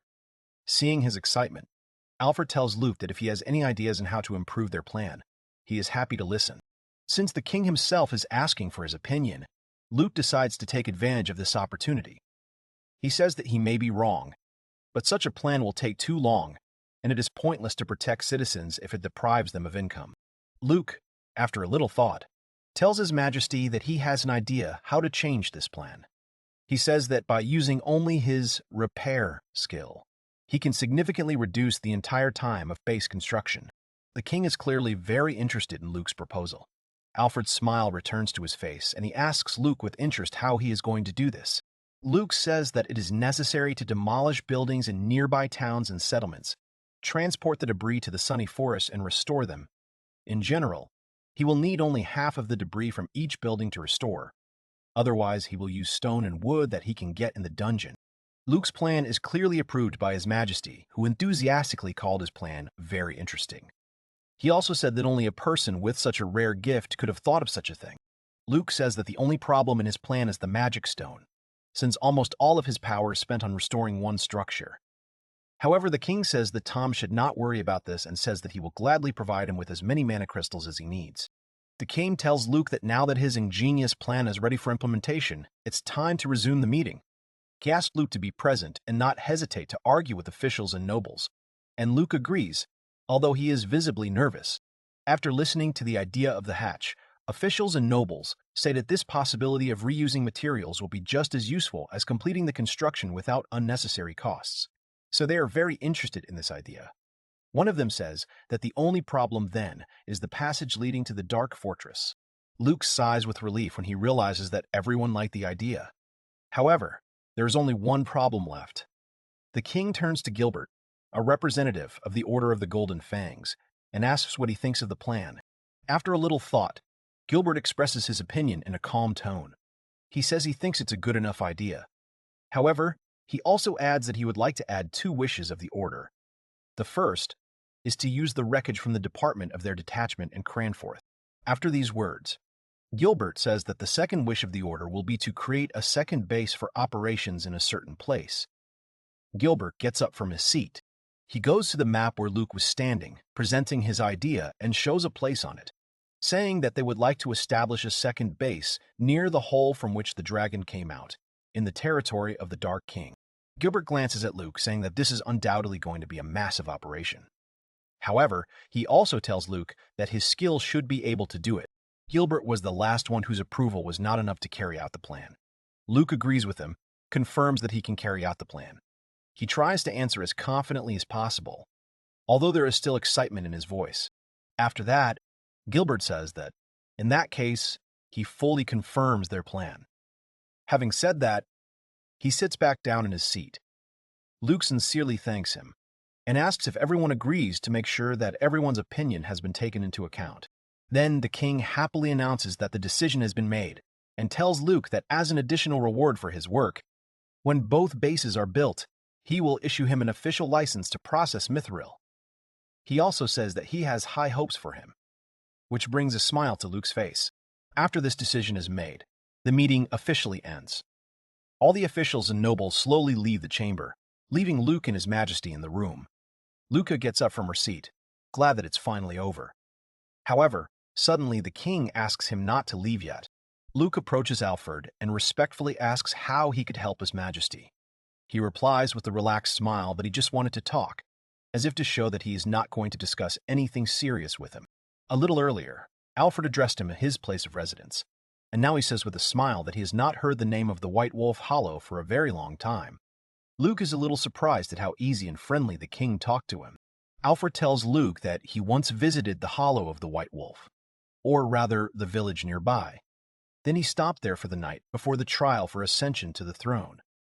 He also says that they had a heart-to-heart conversation with members of his squad there, so he has a lot of good memories. Luke is silent for a second, after which he still asks the king a question.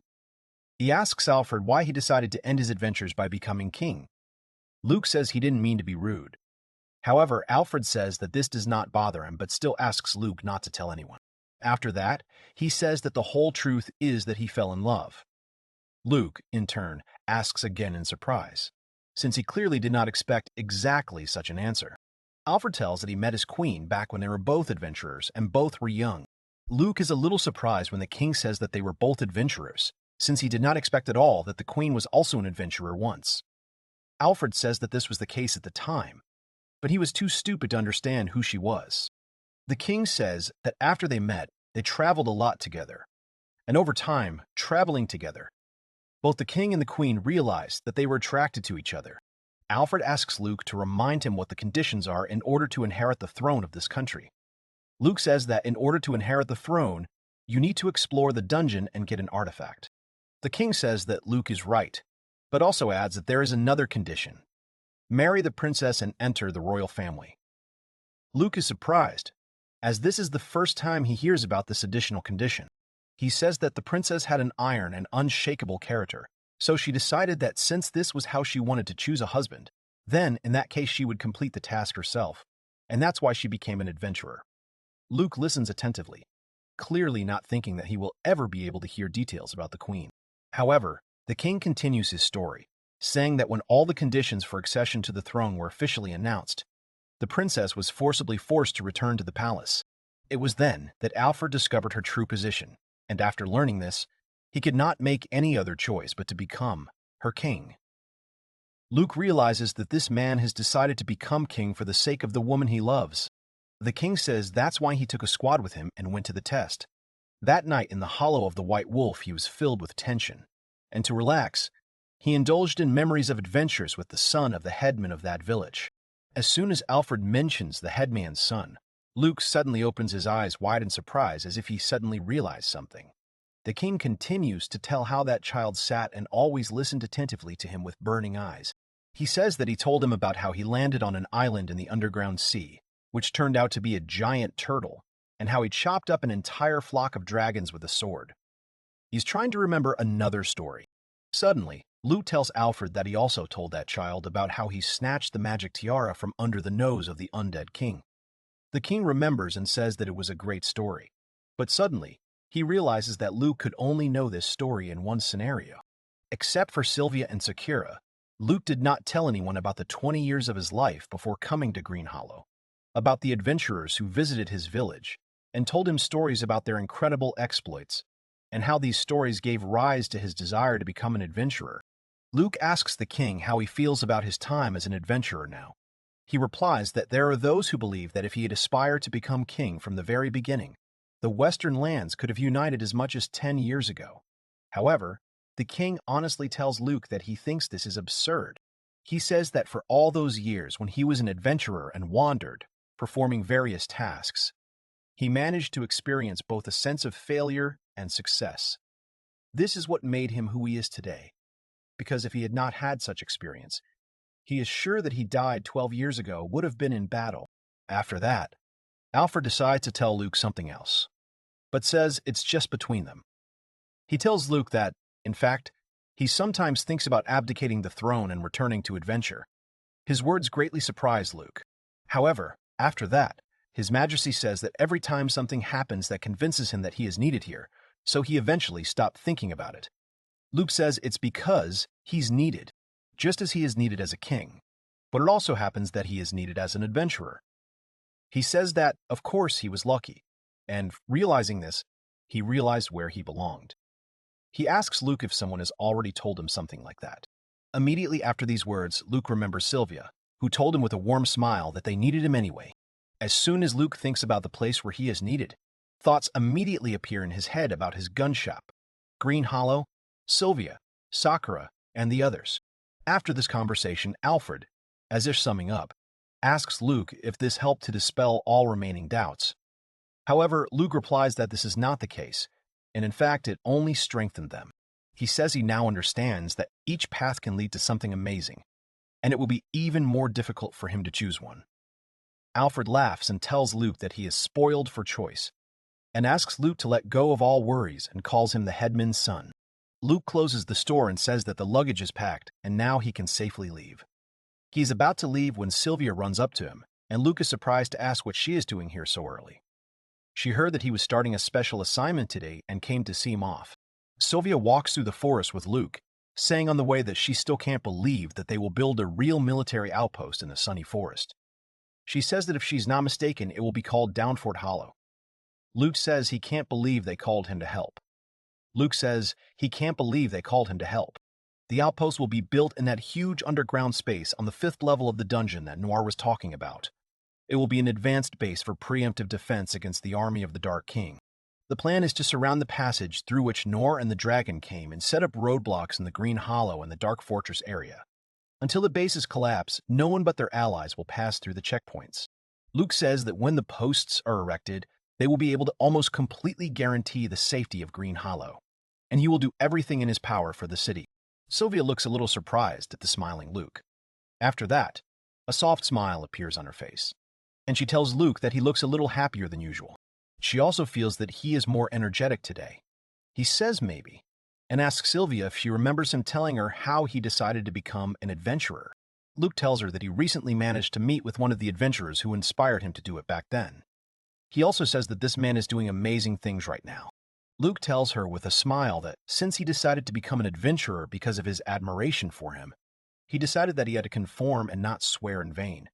Sylvia understands him. She wants to say something, but Luke suddenly realizes that he hears a little concern or even sadness in her friend's voice. Sylvia tells him with a sad smile that he will probably want to become an adventurer again and leave the city, perhaps even with this man. She asks Luke to make sure she's right in her assumptions. Seeing her reaction, he says that the man stopped having adventures, and not because he didn't like it or he finished with the work he had done in the past. He just met someone who needed him and realized that his place was there. However, Luke also says that it was obvious that he was happy, even if he was no longer engaged in adventures. Luke is glad that there is something else to admire about him. Sylvia visibly relaxes after her friend's words. Her smile becomes joyful and sincere again. She tells Luke that this former adventurer must be a really wonderful person. Luke confidently confirms her words. King Alfred chose the path of becoming ruler, and now Luke faces two choices. However, Luke also honestly says that, in fact, part of him wants to go back to adventure. Sylvia becomes sad again and wants to say something that Luke won't let her. He looks back at his store and confidently says that just as much or even more, he feels that the shop in Green Hollow is the right place for him. He tells Sylvia that, other than that, he cannot close the shop without repaying her and the city for their kindness. For now, he intends to stay in his place, so he hopes to continue counting on her. There's joy in Sylvia's eyes. She smiles and confidently says that she will do everything in her power.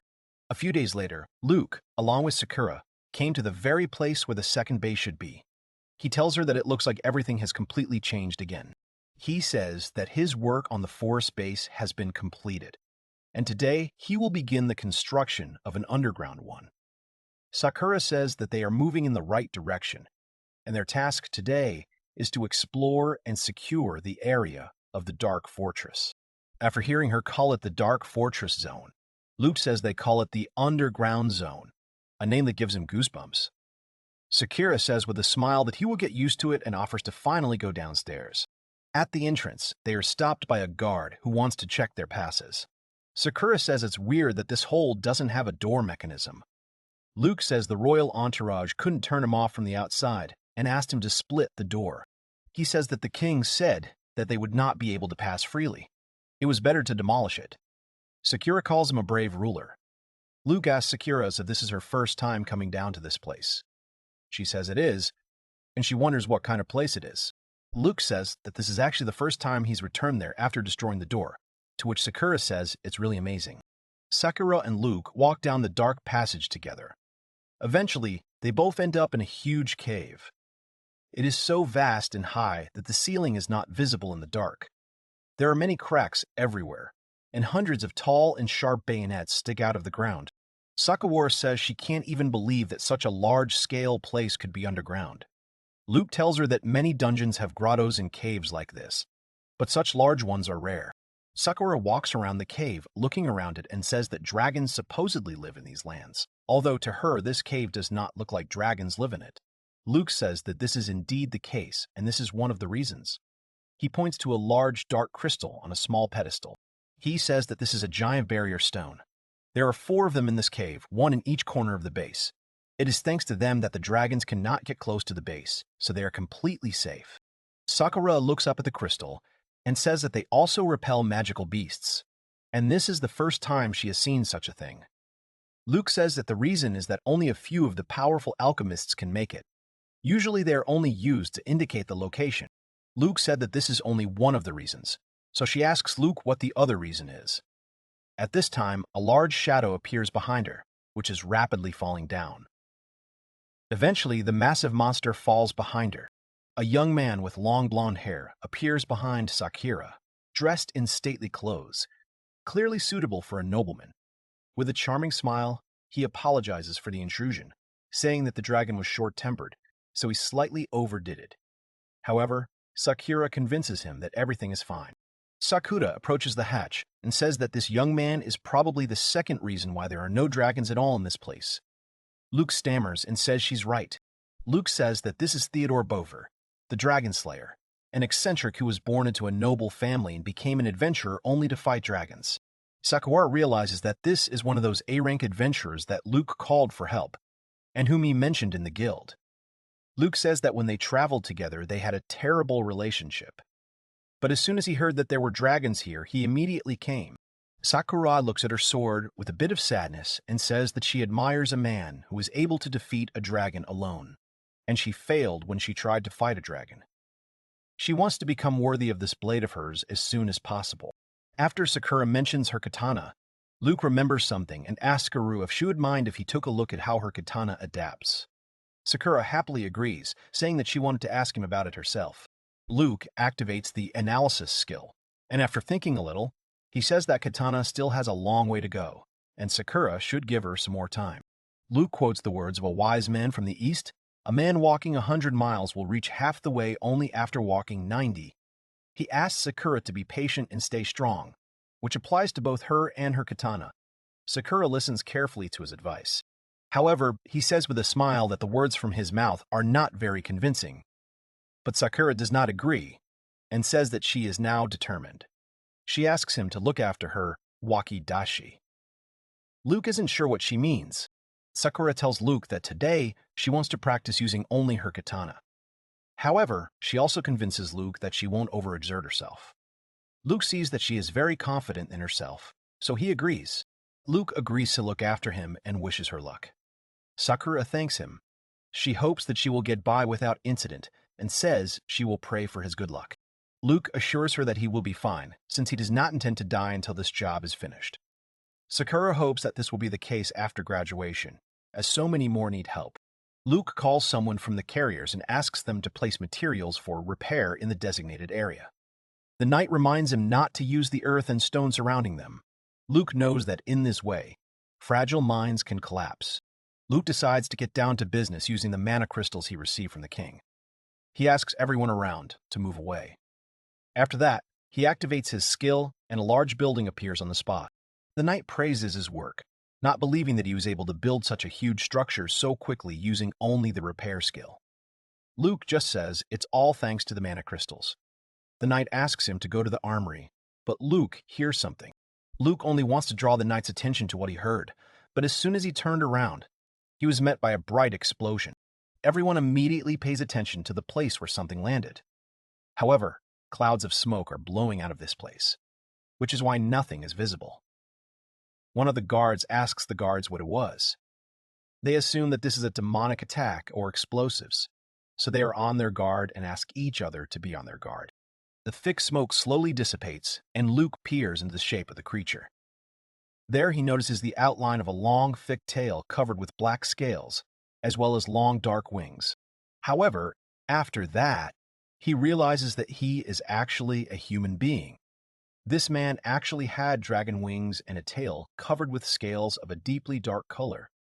There were dark growths on some parts of his body, and there was a mask on his face. The knights decide that this is an enemy attack and decide to direct their forces to break through his magic shield. Luke notices his magic shield and realizes how he defended himself in the fall. The knights open fire on him with arrows. However, this man only stands motionless. He abruptly flaps his wings. Just a powerful flap of his wings was enough to make all the arrows flying at him immediately stop, and some flew in different directions. The knights are closely watching everything that is happening, and they are already preparing to load their dukes and crossbows with new arrows to send a wave of arrows at the enemy again. However, before they can do this, the guy clenches his hand into a fist, in which a flame begins to spark. The guy waves this hand, after which the small ones turn into a powerful stream of flame in a second, completely obeying their owner. The fire mercilessly hits the knights, forcing them to drop their weapons, and also leaving many marks on their armor. Luke looks at this in surprise. He sincerely does not understand who this man is, who significantly surpasses all knights in strength and technique. He doubts that even Felix and Sakura would be able to handle him. Suddenly, one of the knights turns to him, asking him to leave immediately. The knight asks Luke to hurry up, telling him where to go, obviously trying to escort him to a safer place. However, all this did not go unnoticed, and forced the dragon guy to turn his attention to Luke. Suddenly, the young man stops attacking the knights and turns his back on them, starting to flap his wings. A second later, he pushes off the ground and flies rapidly in the opposite direction, while the knights remaining on the battlefield order the second squadron to prepare. This man, suddenly and without any warning, was at arm's length from him, right behind his back. Luke, feeling the surprise and fear, seemed to freeze. His body was numb with shock. Luke looks up and sees what lies at the bottom of the gorge. He realizes that he must have fallen when that guy attacked him. He needs to rebuild his body. He wonders who this guy is, and how it happened that he went straight to him. Luke gets to his feet and suddenly notices that something is missing from his belt. He suddenly realized that he had lost the wakizashi given to him by Sakura. He realizes that he most likely fell out when he fell. After searching a bit, Luke finds him nearby. Luke bends down and picks up wakizashi. He understands that in no case should he lose it, since Sakura entrusted it to him.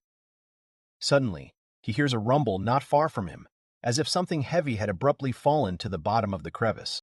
Luke manages to hide behind a rock and sees that the dragon guy seems to be still chasing him. He understands that this is bad, since he will never defeat him in battle. And even if he tries to break through, he will not be able to run far. Then Luke puts his hand to one of the many high stone walls surrounding him and activates the skill Analysis. He knows that the Dark King's forces are scattered all over this mountain, which means there must be a mine somewhere here. He ran his hands along the wall in front of him for a while, still hiding from the enemy who was looking for him, behind the cobblestones. After all, he feels like the place on the wall is different, which means there is most likely a passage behind. Having found the right place, Luke aloud activates one of his skills, namely splitting, to change the structure of the wall. Using the splitting, Luke managed to create a wide enough passage in the wall, which was completely immersed in darkness, not allowing him to see what is on the other side. All these actions naturally attracted the attention of the dragon guy. However, Luke understood that his actions would not go unnoticed.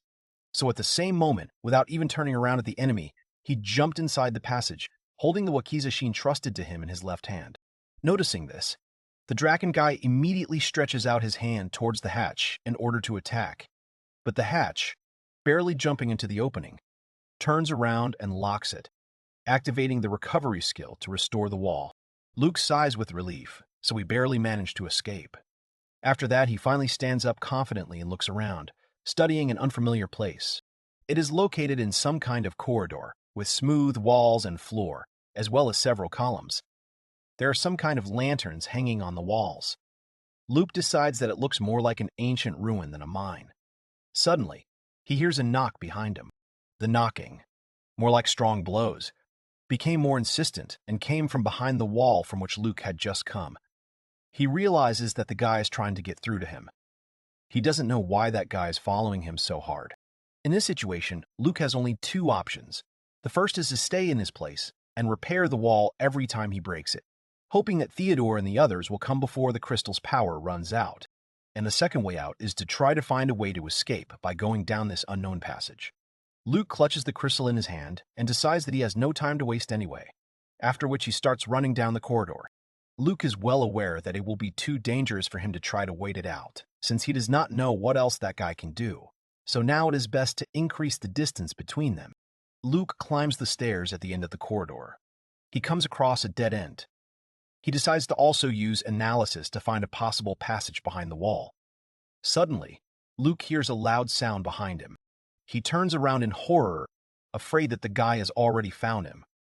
However, after a moment, he feels a blade thrust sharply into his stomach.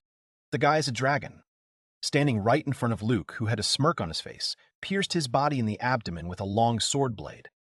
The sharp sword easily entered the body, after which blood quickly began to ooze from the fresh wound, which soaked into the clothes, making it darker.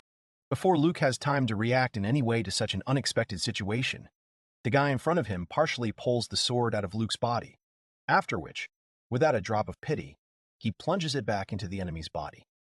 Blood begins to ooze from Luke's mouth, but for some reason he smiles, clutching at the blade as if the enemy was trapped. Luke is well aware that this is most likely his only chance to attack such a strong enemy and injure him. Luke grabs the sharp blade tighter, after which he immediately activates his splitting skill, intending to disassemble the blade. Right after that, Luke quickly uses the fragments of the disassembled blade along with the guy's armor as raw materials. He activates the repair skill, after which many similar, smaller swords are thrust into the guy's body in several places. Looking at his opponent, Luke grins triumphantly despite the pain. He said that he didn't even think that his plan would really work so well. At that moment, Luke remembered the very ridiculous task that he had received from His Majesty about the sword that could not be pulled out of the stone, as well as the fusion that he'd come up with specifically to do this. This is what happened to this sword. Luke recreated the sword that this guy pierced him with, restored it, then used his armor as raw materials and wounded him with the same blade. However, the guy is clearly not going to give up so easily. On the contrary, such an action on the part of Luke, only angered him more. He instantly covers his body with a large amount of bright flame, which begins to spread rapidly around. Luke, who is so close to the heated flame, gets scared and panics because he does not understand how and why that guy is doing this, since with such actions, he can easily burn everything around. Luke realizes that in such a situation, he has no choice, after which he pulls a short blade from his belt. He recalls Sakura's words that there's a rumor that scarlet objects conduct fire and enhance its power. He realizes that he can use the inherent conductivity of scarlet, as Sakura has shown. He can use this blade ability to absorb and redirect the fire produced by the dragon guy. Flames actually begin to wriggle around the blade of the blade, which seems to be attracted to the blade. Luke decides to take advantage of the moment and attack. Luke is filled with determination to defeat his opponent, after which he swings the heated, flame-engulfed blade of the blades, striking at the opponent's face, or to be more precise, at his mask. Due to the fact that the blow falls on a part of the armor, even such a powerful blow does not harm in any way, but only causes the damaged part of the armor to fly to the ground with a crash. Luke angrily realizes that the vestments completely protect this guy. While the young man sits on his knees not far from the hatch, he cancels the merge. Luke realizes that he did everything he could, and since it didn't work, he has no choice. Moreover, now he needs to restore himself. However, suddenly the young man opens his mouth and begins to speak with difficulty, somehow softly pronouncing Luke's name. He is surprised and thinks that before that, apparently, the mask prevented him from speaking. Suddenly, he wonders how the guy knows his name. Luke looks at the dragon guy. Now that the mask covering his face had fallen off, his familiar face could be seen. Despite the fact that the guy had changed a lot, Luke still recognized him as Falcon, his former partner and hero. Falcon looks at Luke and says his name with difficulty. He holds on with his hand to his fresh wounds received from the blades. A large amount of blood was oozing from the fresh wounds. Luke looks at him, not believing that the man standing in front of him now is the same hero, Falcon. Still not believing it, Luke asks Falcon in surprise if it's really him. Luke remembers Falcon as a hero, and as the man who left him to die alone in a dangerous cave. Luke remembers his words when he says, with a haughty smile, that losing a loser who has only repairs skills will not hurt them much. He also knows that after all this, according to the noir story, Falcon was captured by the Dark King Gandalf after an unsuccessful battle in which the hero and his allies lost. Falcon looks at him with hatred and suddenly starts shouting at Luke with genuine rage. He shouts at him, insulting him. He asks with anger and incomprehension how he survived, because they abandoned him. After that, he gets even angrier, and his body lights up with a bright flame again. Looking at Falcon and the fire around his body, which was getting hotter, Luke thinks that he has no idea how the hero was able to find him. However, He also realizes that the Dark King must have changed him by taking him prisoner. Falcon takes a deep breath, taking in more air into his lungs. After that, he exhales, and a huge and powerful stream of flame bursts out of his post, as if from a real dragon. Luke looks in horror at how a powerful stream of flame is rapidly heading straight at him. He realizes that he will probably have to test a short sword again to try to defend himself. Luke pulls out his sword and swings it in front of him to protect his body from the streams of flames. He cuts through the flames with his sword. He understands that everything is very bad, because Falcon was strong before, but now he is even stronger. A lot of burns appear on Luke's face and hands. Suddenly, a hand reaches out to him in the midst of the flames. Before Luke can react in any way, Falcon strikes him hard right on the back of the head, causing Luke's body to fall to the ground. From the fresh wound that Falcon has just inflicted on the adventurer, quite a lot of blood begins to flow, which stains the floor under it. Falcon roughly and ruthlessly grabs Luke by the hair and lifts him up, looking into his eyes. Falcon clearly expected to see an expression of pain and regret on his former ally's face. However, despite the severe pain, Luke smiles and even laughs. He grins and tells Falcon that he knew perfectly well that he would never be able to defeat him in close combat. This clearly pisses Falcon off even more. He angrily shouts at Luke, saying that he is to blame for everything that happened, and that he is to blame for the fact that it all happened to them. Luke listens to him and asks him to stop for a second. Luke tells Falcon with a grin not to joke like that, while calling him a hero as a mockery. Luke repeats the words of the former hero, saying that he's just a good-for-nothing third-rate loser. Luke grins at Falcon and says that he should know better than the others about this. This behavior and words infuriate Falcon. He angrily orders Luke to shut up immediately. Falcon screams at Luke with sincere hatred that all this happened for the only reason that he hid his true strength all this time. After these words, Luke's eyes widen in surprise. Luke looks at Falcon in surprise, as he does not quite understand what exactly the former hero means by saying that he has been hiding his strength all this time. However, when he finally realizes this, a chuckle comes out of his mouth. After that, he starts laughing loudly, holding his stomach, as he can't stop laughing. In response, Falcon squeezes his hair with even more force and forces him to tilt his head, asking Luke with hatred and incomprehension why he is laughing at all. After that, Luke stops laughing, but a smile is still visible on his face. Falcon just frowns, waiting for an answer. Luke realizes that Falcon, of course, does not know the truth, but he is still amused by these ridiculous, hasty conclusions. With trembling hands, Luke clutches his crystal and also tightens his grip on the hilt of his short sword. He tells Falcon that he has never really hidden anything from anyone. It's just that his skill turned out to be a little higher, but that's it. Luke understands perfectly well that, most likely, Falcon attacked him on the orders of the Dark King. However, while fulfilling his mission, he saw him and forgot about everyone else. So now Falcon just vents his hatred at him for coming out of that dungeon unscathed. This resentment and anger are fueled by misunderstanding, and this is the very reason why Falcon pursued him to the very end. Luke clutches his crystal in his hand and tells Falcon that all his new skills, such as the ability to heal wounds and destroy walls, he acquired after they threw him to die in those dangerous caves. Luke tells the former hero that back then he had to fight for his life. Day after day, over and over again, he continued to fight no matter what. He says that after all this, he realized that he could do things that he could not do before. He looks at Falcon and confidently says that he no longer has any secrets that he hid from his old band. Falcon looks at him with wide eyes, not believing what he is saying. After that, Falcon begins to remember everything that happened on the day he lost to the Dark King. He remembers how Julia stood up for him, risking herself, and how Blanca and Noir were also brutally defeated in battle. A drop of cold sweat rolls down Falcon's face.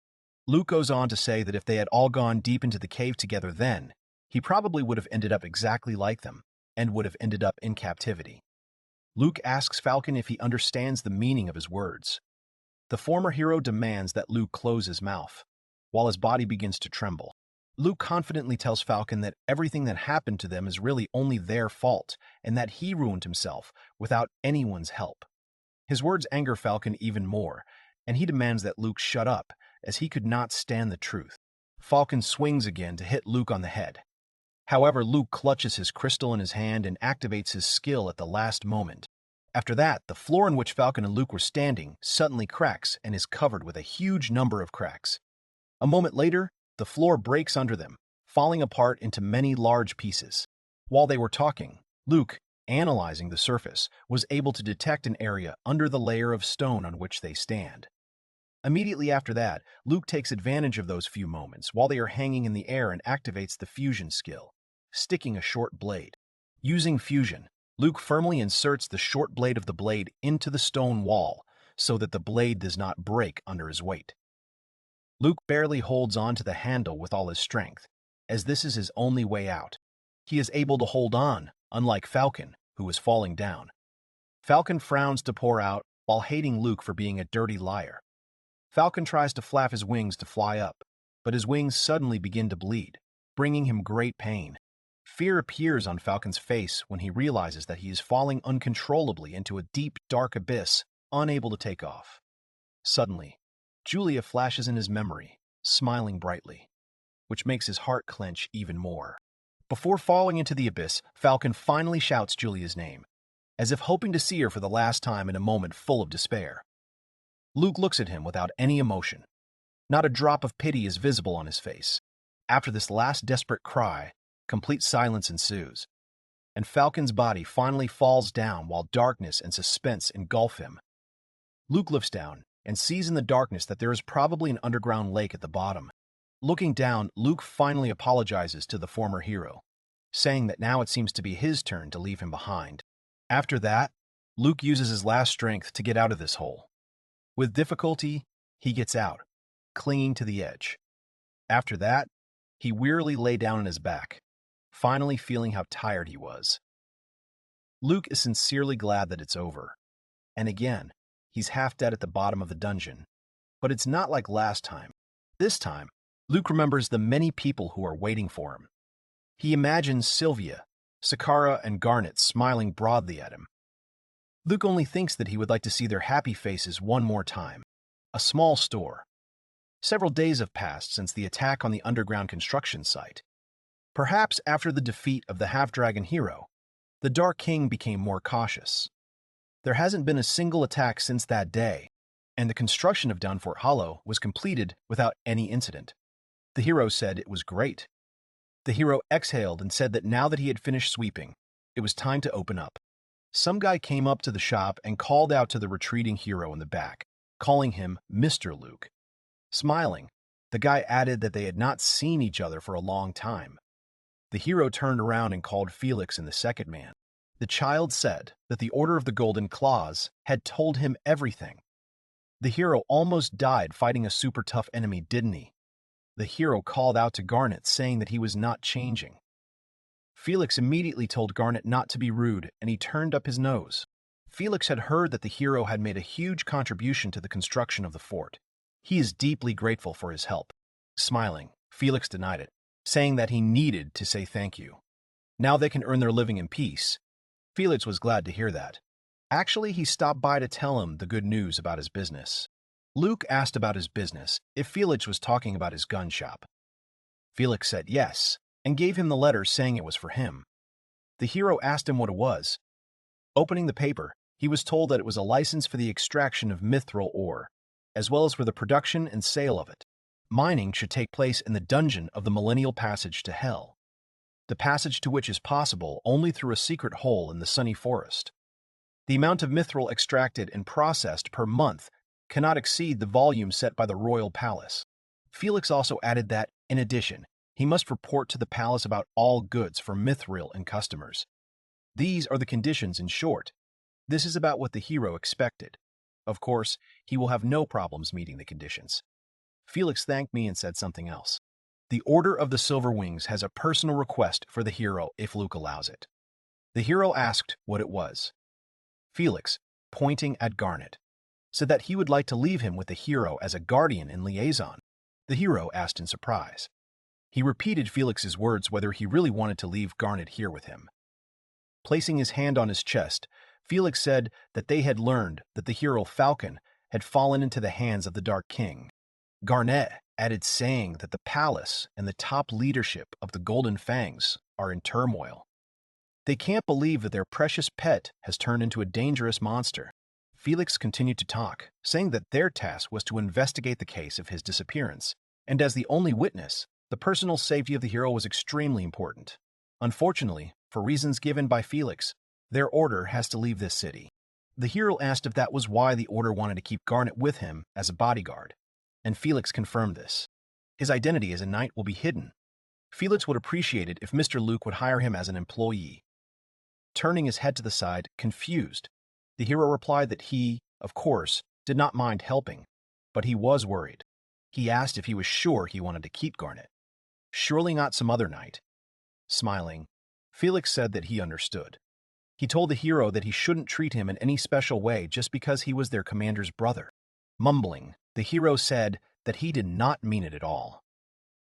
Mr. Luke was more concerned about gender. It was clear from Garnet's look that at least one more word from the hero, and he would do something to him. Felix asked the hero if there was anything else bothering him. The hero sighed, saying that there was absolutely nothing. Approaching Mr. Luke, Garnet said that it meant that everything was decided. He will stay whether the hero likes it or not. The hero sarcastically thanked him for asking his opinion. Garnet said, what else could he do? The order is directing some kind of stupid investigation that won't yield anything. The top management forced them to see if the hero understood this. Folding his hands behind his head, the guy said that the hero had a warm place here, even if he had to babysit the hero. The hero replied that he was glad that he had found a warm place for him. Garnet added that he copes well with physical work so that the hero can use it at his discretion. If she agrees, the hero has no reason to refuse it. Felix said it was great. Then he would probably leave them. Finally, he said that if Garnet gives the hero problems, he can immediately inform him about it. He will immediately rush over. Garnet, looking closely at the man, said that he was not going to cause him any problems. Someone said it was downright amazing. As Felix left, he bowed and asked to be sent for if Mr. Luke needed anything. The hero waved goodbye to him. Stretching her back, Garnet was glad that she had finally gotten rid of his constant nagging. Paying attention to her, the hero said how rude she was. Turning to the girl, he asked that, first of all, how about taking things to his room? He's willing to bet that her bag is very heavy, isn't it? The girl replied that, of course. She won't be unpacking yet, so she told the hero to just open the doors for her. The hero asked in surprise what she was saying. The girl, turning her head to him, reflected his question. They looked at each other in silence. Luke called Garnet, asking where she planned to stay while she was here. The girl pointed her finger at his house, saying that of course he had. There are probably a couple of rooms available in such a big house, aren't there? That's why she told me to open the door for her. The guy shouted, saying no, and asked to wait a minute. He looked away and said that it would be problematic. He meant that she should leave her things in her hotel room. She can't stay in his house. He asked her not to make him laugh. Garnet said he wouldn't make her laugh. The guy asked her again. Pointing her finger at him, she said that he was in danger here. Someone might break in and kidnap him or worse. Living alone on the outskirts of the city, he can easily become a victim of a crime, and no one will even know about it. She asked what he would do if he was attacked, and no one could protect him. She asked if he had any other questions. Closing his eyes, the guy said no, unfortunately not. The girl replied that she thought so. Sighing, he said that she was probably right, that he had no reason to refuse, and he was grateful that she was ready to be there and protect him. Holding out his palm to her, the hero said that they would agree on that. With a smile, he added that he was looking forward to working with her Garnet. After shaking his hand, the girl said that it was mutual. Smiling, she thanked him for sheltering her and called him the White Wolf. The guy also smiled. From the side, someone was calling Luke's name in a long drawl, and the couple turned their heads to the side. Two girls were standing to the side, and one of them wished him a good morning. The second one said that they had heard that he had reopened his store and had come to help. The girls approached Garnet, and one of them said that they had not seen each other for a long time. Garnet greeted Sakura. The second girl asked Sakura who it was. Sakura gasped. Her friend had only seen him in armor before, hadn't she? Garnet said it was him, and introduced himself again. He said now he will also work in a gun shop. The girl repeated Garnet's name, remembering him in his armor. After that, she asked to wait and cried out in surprise, looking at him. Blushing, she walked up to him and stammered that she had thought that without the armor, he would be even more frightening. But he has such a sweet face. He looks like a girl. Someone told Sylvia that this is not at all something that should be said to a man. The hero said that he thought so too, but many men have such delicate facial features. The hero, exhaling, thought that it looked like her secret was in no danger. The girls asked how he would work in a gun shop. Isn't he a knight of the Order of the Silver Wings? The hero said that they would explain everything to them at work. They finally returned to peace and quiet, and also to their serene and unhurried routine. Or so he thought. There were a lot of people in the store. Some customer asked to put down the longsword earlier, and he asked to wait, saying he would be back soon. Looking at the document, he counted to 3 and started swearing. He knows for sure that there must be another one. Turning his head, the hero called Garnet. He asked me to bring some more bracers to pair with the others. He asked Garnet, who was holding a bunch of boxes in his hands, if he understood. He immediately ran, telling him to wait a second. He will put all these things down first and then bring them back. Someone said that this guy is stronger than he looks. The hero called Sakura. He asked her to take one thing to Downfort Hollow from him. The girl replied that whatever he said, she'll be back in no time. The girl used a swift jerk. Sylvia, standing with a basket, called Luke, saying that she had brought everyone soft drinks. The guy apologized to Sylvia and said that everything was really fine. She added that she made sandwiches so they could eat while working. The guy thanked the girl. Garnet called out to Luke, calling him the White Wolf, and said he had brought what he asked for. Garnet asked the hero where he kept the long swords. Luke was remembering where the long swords were, and almost said how someone interrupted him, asking for attention. One of the customers approached them and asked if they could serve him. The hero replied that of course he would do it now. They're terribly busy. Luke opened the store because he wanted a pleasant and relaxing job, but it turned out quite the opposite. Garnet said it was better than risking your life, didn't he? Sylvia said they've been getting a lot of customers lately. Sakura added that when she and Sylvia are here, they almost cope, but when they are not, Garnet said, looking at the papers in his hands, that if it went on like this, it would be difficult to cope with the load. Crossing his arms over his chest, the hero replied that he knew. He thinks it's time to hire another employee. In this case, the hero will leave a job advertisement in the guild. Turning to the guys, he asked how about combining all the cases and immediately treating them to dinner there. Sylvia asked if he was sure and thanked him. Sakura clapped her hands, saying that Mrs. Marita had just received an excellent beef.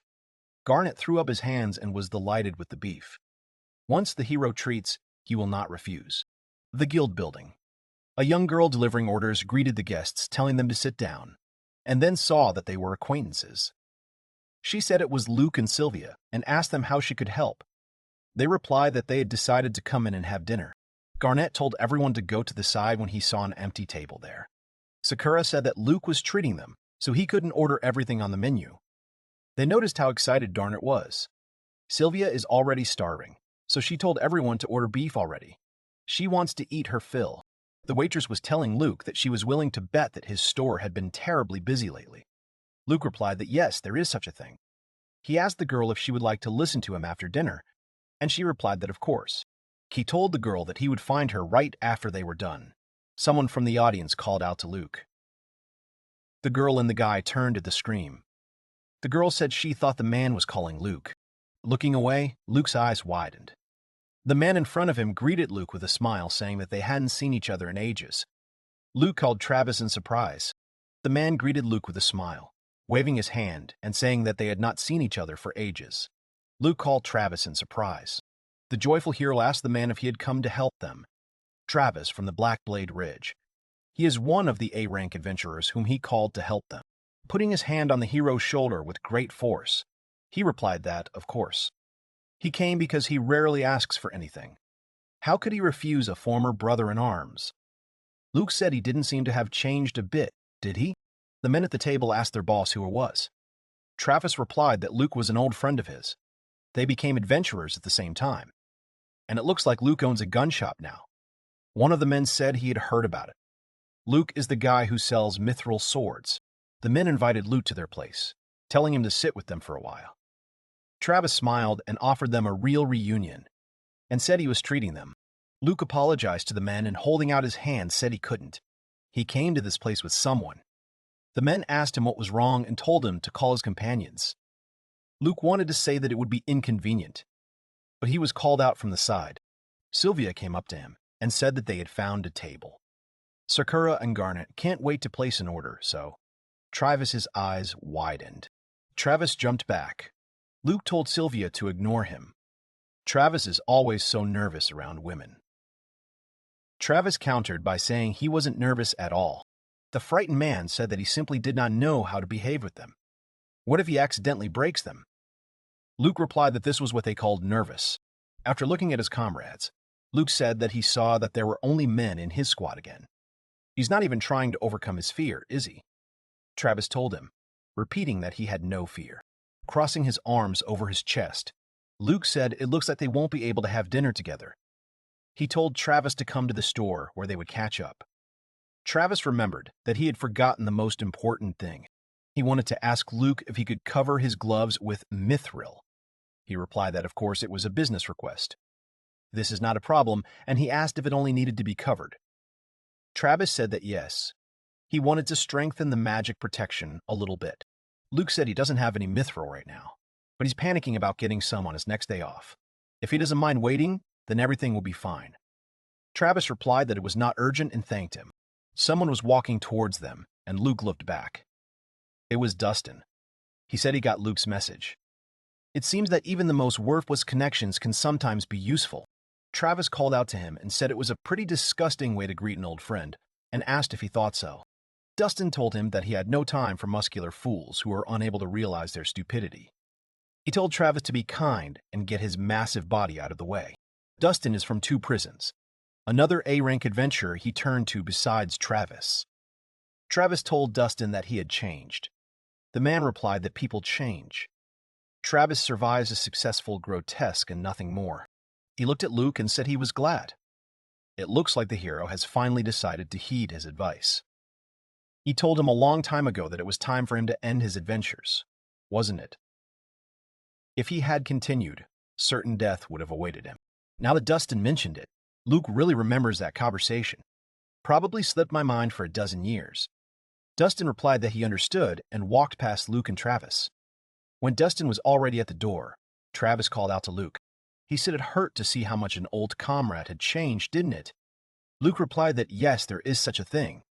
The hero thanked Marita standing behind him for everything, and she replied that there was nothing, and called him dear. Garnet, standing next to her, asked if the hero thought she would find them more workers. The hero replied that the shops rarely require workers, so it is quite possible. He explained everything to her in detail. It remains only to wait. Luke noticed that Garnet didn't hold back while eating beef, did she? She replied that he also said that he was treating her. Knights and adventurers rely heavily on their strength, so it's important to eat well while you can. Luke remembered his past and Dustin's words that it was time for him to stop having adventures. If he continues, the only future that awaits him is certain death. Sighing, Luke said that was probably true. Food can be the deciding factor between life and death, right? Walking down the street with Luke, the girl asked if the city was always so full of people. Luke replied that more and more adventurers have been coming here lately, so the city is getting busier. Not so long ago, many shops were closed at night, but now they remain open. Garnet asked that in that case the bathhouse should be open, shouldn't it? It would be nice to wash off the rest of the day while they're here. The guy said it was a great idea. The guy abruptly asked her to stand. He mumbled uncertainly and said that he didn't want it to sound strange, but asked which bathhouse she wanted to go to. The girl asked again, and the guy said that she knows who she is. It looked a little like they were standing with the keys in their palms, which were from their rooms. They were standing in front of 2 doors, and the guy was surprised by the private baths. The girl explained that she had an agreement with the owner of this place. The girl, grinning, twisted the key on her finger and said whether he hoped that they would be together or not. Sighing, the guy started to open his door and said, what if? He doesn't want to take a bath with her. The guy, having gone inside, did not understand why they had such baths here. The girl replied that they serve representatives of the upper class who would not like to appear naked in front of the peasants. There are also baths designed exclusively for relaxation and recuperation. While taking off her clothes, she said that she partly uses such high-class establishments to avoid revealing herself. She can't believe he didn't know about such a place. Lives much longer than her. The guy said that he was quite satisfied with cheap public baths. Then Garnet said with a smile that she would treat him to a luxurious bathhouse as a thank you for dinner. The guy, embarrassed, said that he was not that much older than her. When he saw the window in front of him, he looked enthusiastically, saying that it was just an amazing view. He thought it was probably a waste for someone like Garnet, but he was embarrassed that she would pay for everything. The girl called out to the guy, calling him a white wolf. She asked if she could tell him something, and he replied that, of course. Before dinner, he was talking to other adventurers, wasn't he? That big guy and that creepy guy. She asked him who they were. The hero asked if there was a reason why she was asking him about it. She said she was here as his bodyguard. Her job is to know the people he crosses paths with, especially if they might pose a danger to him. Besides, she noticed that he didn't get along very well with them. The guy was surprised that she noticed. He agreed with her. He realized that he should have told her. Leaning back against the wall, he said that Lay didn't know where to start. He has known these two for more than 10 years. Bruiser Travis from the Black Blade Ridge. He joined the Adventurers Guild at the same time as the hero. The typical book hero is immensely brave and always in high spirits. When the hero met him, they were both rookies of the F rank. But Travis instantly made a name for himself. Unlike him, in less than a year, he became independent and was able to assemble his own band of adventurers. He accepted the hero into his squad, but 2 years later he left there. The girl asked why he left. It seems Travis was a great leader. The hero smiled and said that was the point. He was too good. I've always wanted to do the most difficult tasks, but the hero only had the repair skill, and he couldn't keep up with the others. Travis is not the type to watch friends suffer, so he started planning trips to easier dungeons. But the hero couldn't allow it. He couldn't bear the thought of him dragging him down, when he has such great potential to become a great adventurer. That's why the hero left his squad and stayed on his own. He was a loser, but a proud loser. The girl sighed and said that this trait of his would not lead to anything good. The hero said that Travis told him the same thing. After that, he established contact with him by completing tasks related to repairs. The next time he went on an adventure with Travis happened 2 years later. That's how he met Dustin. The Dustin he knew back then was a little sarcastic, but he is lively and sociable in his own way. The girl asked if this was the guy who looked like he had been dug out of the grave. The hero said that there are reasons why he has changed so much. When he met Dustin, he had not yet mastered 2 spears. I was traveling with my partner. They wielded their enchanted spears and completed tasks. Before they became adventurers, they did some kind of hired work, since both were more skilled in combat than the rest of their ranks. Dustin's partner died at the hands of the dark forces. He saw her death with his own eyes. I ran to her, but when I got there, it was too late. He had never been saddened by his impotence like that day. When someone dies in front of your eyes, they cool down faster than you think, faster than you can imagine. He would never forget how cold she had never been in her life. Angered by her death, Dustin grabbed the enchanted spears and killed every single enemy in that dungeon. Since then, he has been relentlessly hunting down those who call themselves the Dark Kings. Now the girl remembered. He's known by another nickname, isn't he? Dustin is a hunter of darkness. In 10 years, he overthrew 3 Dark Kings, destroyed more dark forces than anyone else, not counting the heroes hired by the crown. To be honest, he doesn't really like that nickname. At first, Dustin struggled with anger and grief. But over the years, his zeal and exuberance of emotions have not subsided at all. He died conditionally and turned into a machine that exists only to execute the Dark Kings. That's all the hero remembers. He asked the girl if she had any more questions. She replied that she didn't. What he said is enough. She apologized for making him remember all this, and although she wanted to ask him something else, if he is called to the dungeon, will he go? He replied that, being a former adventurer, definitely not. And as the owner of a gun shop, well, he can hardly refuse a request for restoration, can he? A little later. He just left the job advertisement yesterday. It's probably too early for anyone to come. He exhaled and said that Sakura had said she would come to help later. He is sure that the three of them will be able to cope so far. Someone came into the room asking for a petition. The girl with the child said that they came by an ad that it had left at the guild. She asked if they had entered the White Wolf Armory correctly. Luke approached them, asking if they had come about the job. He hadn't seen them before. Had they just arrived in the city? The girl replied that it was so. They arrived last night. She doesn't even have a coin in her pocket, so she was looking for a job that they could start right away. The girl introduced herself as Melissa, and the guy next to her is naked.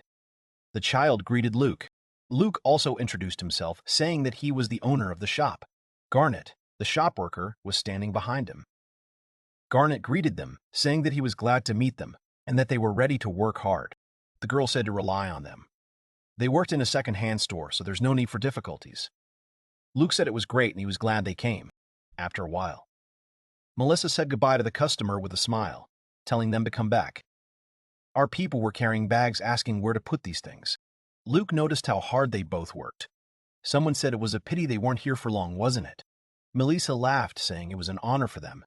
Someone noticed that Nagi is rude but quick and easy to climb. Garnet asked a question asking if Nagi was from the east. Melissa replied that it was, and asked if it was a problem. Garnet replied that, no, it was just interesting. Easterners are quite rare here, but he's the second one she knows. Melissa asked if there was anyone else here. Garnet said yes, their friend. At that moment, the newcomer wished them good morning. Sakura entered the store calling Mr. Luke and saying that she had come to help him again. Luke said she was on time. This guy from the east is just like her. But before he could finish, Sakura shouted to Karika Kure what he was doing here. The surprised boy called Miko from Kakin. The surprised boy called Miko from Kakin. The surprised hero asked what was going on. Nagi and Sakura looked at each other. Luke came up and asked if they knew each other. Sakura replied that he was a friend from her hometown of Kuriga Kure Nagi. Sakura did not think that Naga would make such a long journey to the western lands. The guy replied that the same applies to her Shiranui Sakura. He knew she would run away with Scarlet, but he didn't think he would find Sakura in such a hole, although it has always been there. Melissa did not let the guy finish, grabbing him by the shoulder and shouting at him that enough was enough. Standing behind the guy, Melissa, smiling, told him to go. They still have work, don't they? The guy closed his eyes and exhaled, answering that Melissa was right. Confused, Luke thought that thank God Melissa had intervened. It has such a calming effect. Melissa was angry.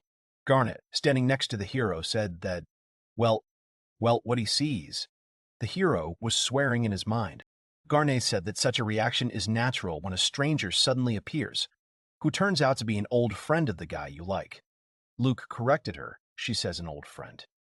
But it seems to him more like he's more of a sworn friend. Garnet said he didn't mean Melissa. Luke teasingly said that he was surprised that Garnet recognized the subtleties of love so well. The sounds of a blow followed. Garnet was leaving for another room when Sakura came up and apologized to Mr. Luke for disturbing him, but asked what happened to him. Luke, bent over from the impact, told her not to think about it. He told the girl that Garnet would tell her what to do, and she replied that she understood and would ask him everything. Luke turned to Nagi, who had his back to him, and asked why he didn't start with the long swords in the storeroom. Nagi ignored his words and said that with all due respect, he asked to be allowed to give advice to Luke. Turning his head to the side of the hero, he said that if Sakura asked him to make her a scarlet katana, he would act wisely if he refused her. The hero asked him in surprise. Nagi added that, especially if he considers Sakura his friend, but Luke had already started making one for her. Nagi asked what was there about the long swords. The hero remembered about them and asked if Nagi could bring 10 pieces. Nagi replied that he understood. Luke wondered if he should say that he was late with the advice. It's somehow wrong to tell him about Sakura's request. Someone called Luke, calling him Sir, and said that the buyer had a question for him. The hero, smiling, said that it was good and he would be right there. A little later, Luke walked with Garnet and said he couldn't believe he was spending his day off mining mithril. Garnet replied, "What else can they do?" There were no new workers, and Melissa and Nagi returned to hiking in the dungeon. Luke said they both helped them a lot, but the tension between Sakura and Melissa could have been cut with a knife. He never asked what happened between Sakura and Nagi. If he had even mentioned Sakura in passing, Melissa would have been furious. After looking at the bag in his hands, Garnet told Luke to just take it to the Golden Fangs and return home. Luke wondered how long it would take to check in the palace. Garnet said they're pretty busy right now, so maybe about a week. Luke, looking away, called Garnet. He saw a girl surrounded by knights and wondered if it was Noir or not. He said he thought the Order of the Silver Wings had detained her for an inquest. Gareth replied that he probably did. Garnet turned towards the girl and the knights and told them rudely to stand. One of the knights responded just as rudely, asking what he needed and calling him petty. Luke, smiling nervously, apologized and said that he was with him. One of the knights recognized Mr. Luke and called out to him, which made the girl shudder. Luke said that this woman is a member of Falcon's hero squad. She is in the care of the Order of the Silver Wings, so they wondered what she was doing with them. The knights said that Noir is the cornerstone in their plan to storm the Dark Fortress. They will assign her to lead in the area of the Dark Fortress. This plan received the direct approval of Commander Carmine. Commander Carmine. They mean Garnet's older brother. Luke thought he hadn't heard anything about it. The knights said that if Mr. Luke would let them go, for they were in a hurry. Noir asked me to wait a minute. The girl came up to the hatch, saying that she knows. Her apologies won't be enough, but she wants to say it anyway. Luke, crossing his arms over his chest and turning away, said that he was not going to forgive her for what she had done, but he's not going to put everything on her either. He smiled and said that he was very busy with his work right now. He has neither the time nor the energy to waste on her. Well now, it's time for them to go too. Garnet said that Noir probably wanted him to be angry and blame her. If he had pushed her away, the guilt would have stopped choking her so much. But his reaction only hit her harder. Luke said that wasn't exactly what he meant. A room with tables and knights walking around inside. The hero used the splitting skill on the stone. The knight at the counter was surprised. So here he is. The famous splitting skill is amazing. Luke, scratching the back of his head awkwardly, said that it was a little unusual for him to hear that someone was surprised by such a thing. He handed the knight a bag saying it was all theirs. Luke was called from the side, calling him Mr. Arms Dealer. The guy in front of him heard that he was here and thanked the gods for meeting him. Luke asked him if there was anything important to him. The guy asked if Luke had thrown the hero who fell in ruins. Hadn't he? It seems they can reveal some of his secrets. Some time later, Travis greeted Luke saying that he came faster than he thought. Luke called out to Travis. Luke asked Travis what he was doing here. Really on a mission? Travis said yes. They explore the ruins and guard the scientists. Although there are no monsters here, they just babysit them. Looking at Garnet, he said that it was a familiar face and asked Luke if it was his brother. Luke sighed with a smile, saying that no, this is his only employee. The downside of doing business is that you always get involved instead of the employees. Travis laughed and said that adventurers usually don't have such problems. Travis laughed, saying that, to be honest, he just has no end of people who want to join his squad and asked Luke if he was jealous. Annoyed, Luke told them to send them to him so that Travis would try to be alone for a change. Garnet said he had never heard Luke talk to anyone like that. Luke replied that he had known him since he was a rookie. Travis asked if Luke had told Garnet anything about him. Then Travis decided that it would be better for him to introduce himself then. He called himself Travis of the Blackblade Ridge. Holding out his hand, he said he was glad to meet another friend of Luke's. Garnet smiled angrily. Holding out his hand in response, he smiled kindly and said to call him Garnet. He's glad to meet you too. Travis said with a smile that he had the courage to force him to show strength. Garnet replied that he didn't want him to underestimate him because of his height. Travis called Luke saying that this child has a promising future. He asked Garnet what he thought and if he wanted to join the squad. Luke said that didn't he say that he was his only employee?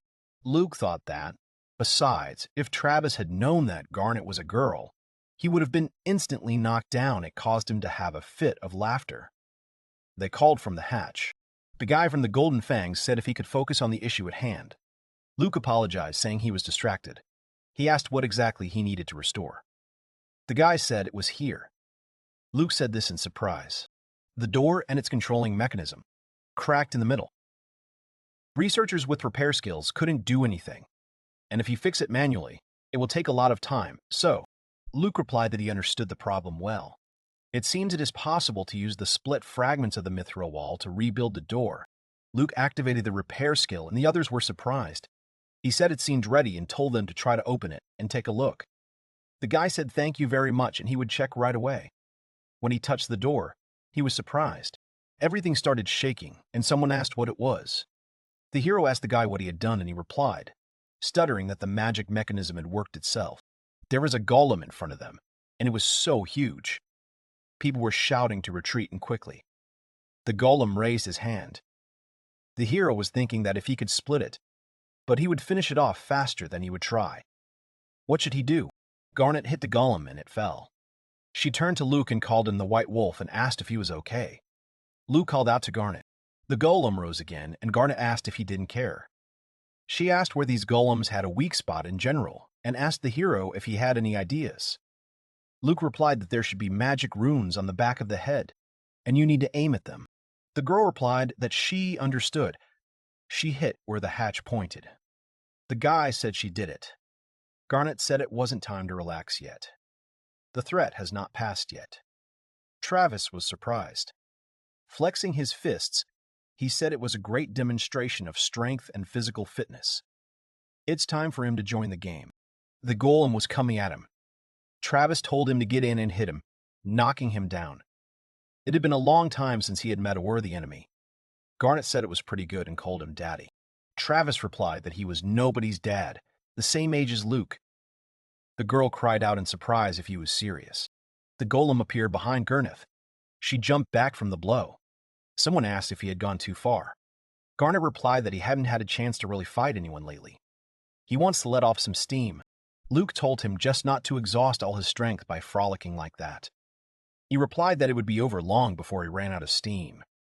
Travis clenched his fist and said it didn't look like this monster would give up so easily. He jumped at the golem again, striking. The team shouted for everyone to get ready and cover the boss from the flanks. The adventurers accepted Sir's order.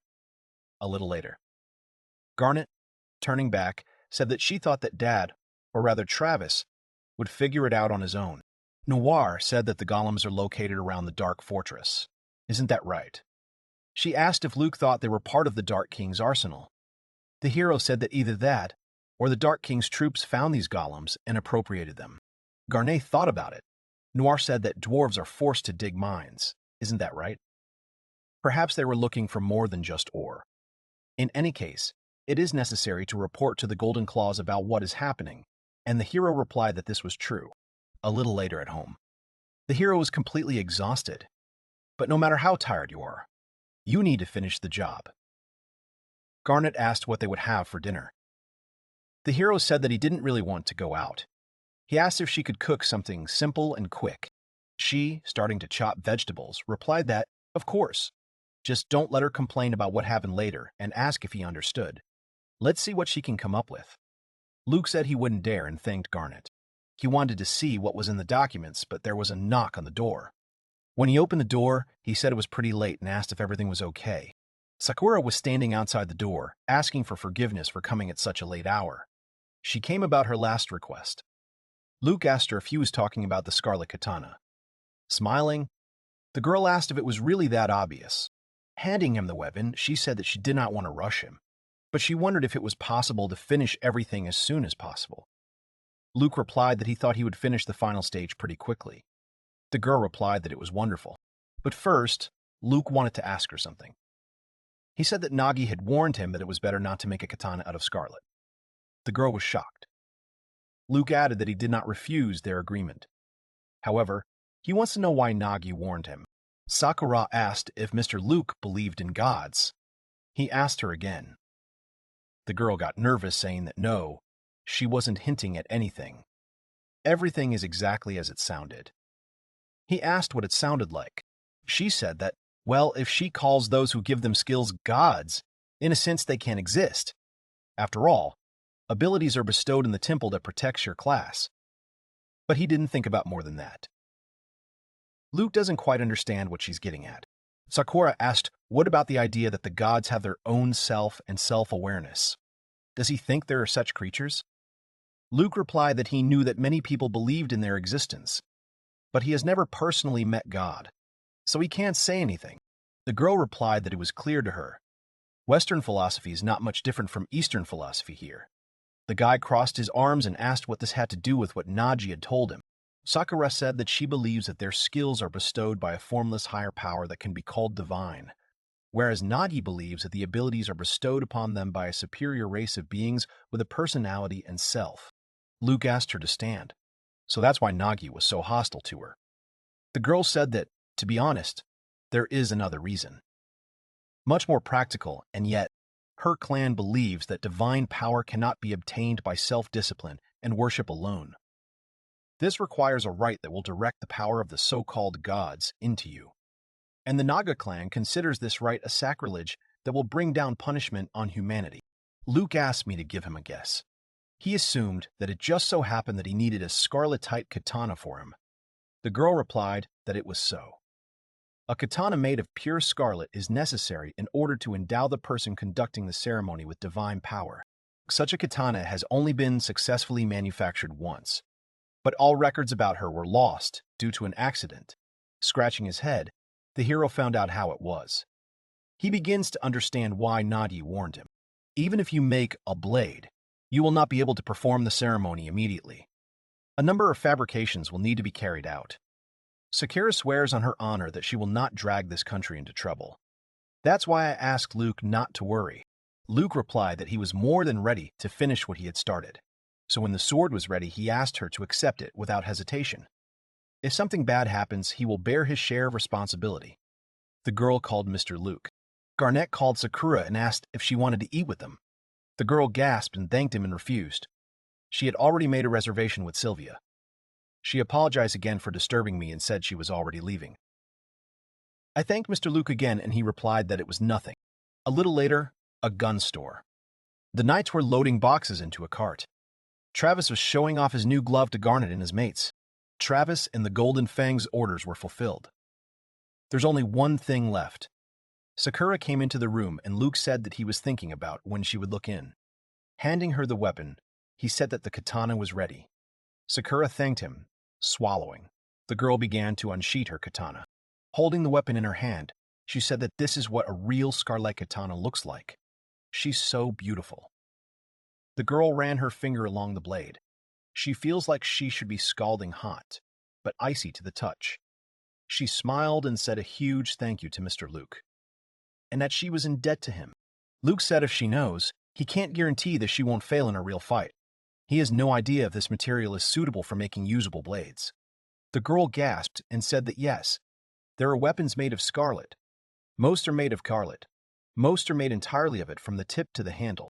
Luke asked that since her blade was now converted into a ceremonial one, what was she going to fight with? The girl said it was a good question. It looks like she'll have to use a Western-style me. The guy reached into the box and said he thought she didn't have a spare. It's good that he did it. He handed the surprise girl a weapon. She asked him what it was. He replied that he knew she could get into trouble without a sword. So he made one out of the steel of her katana and the remnants of scarlet.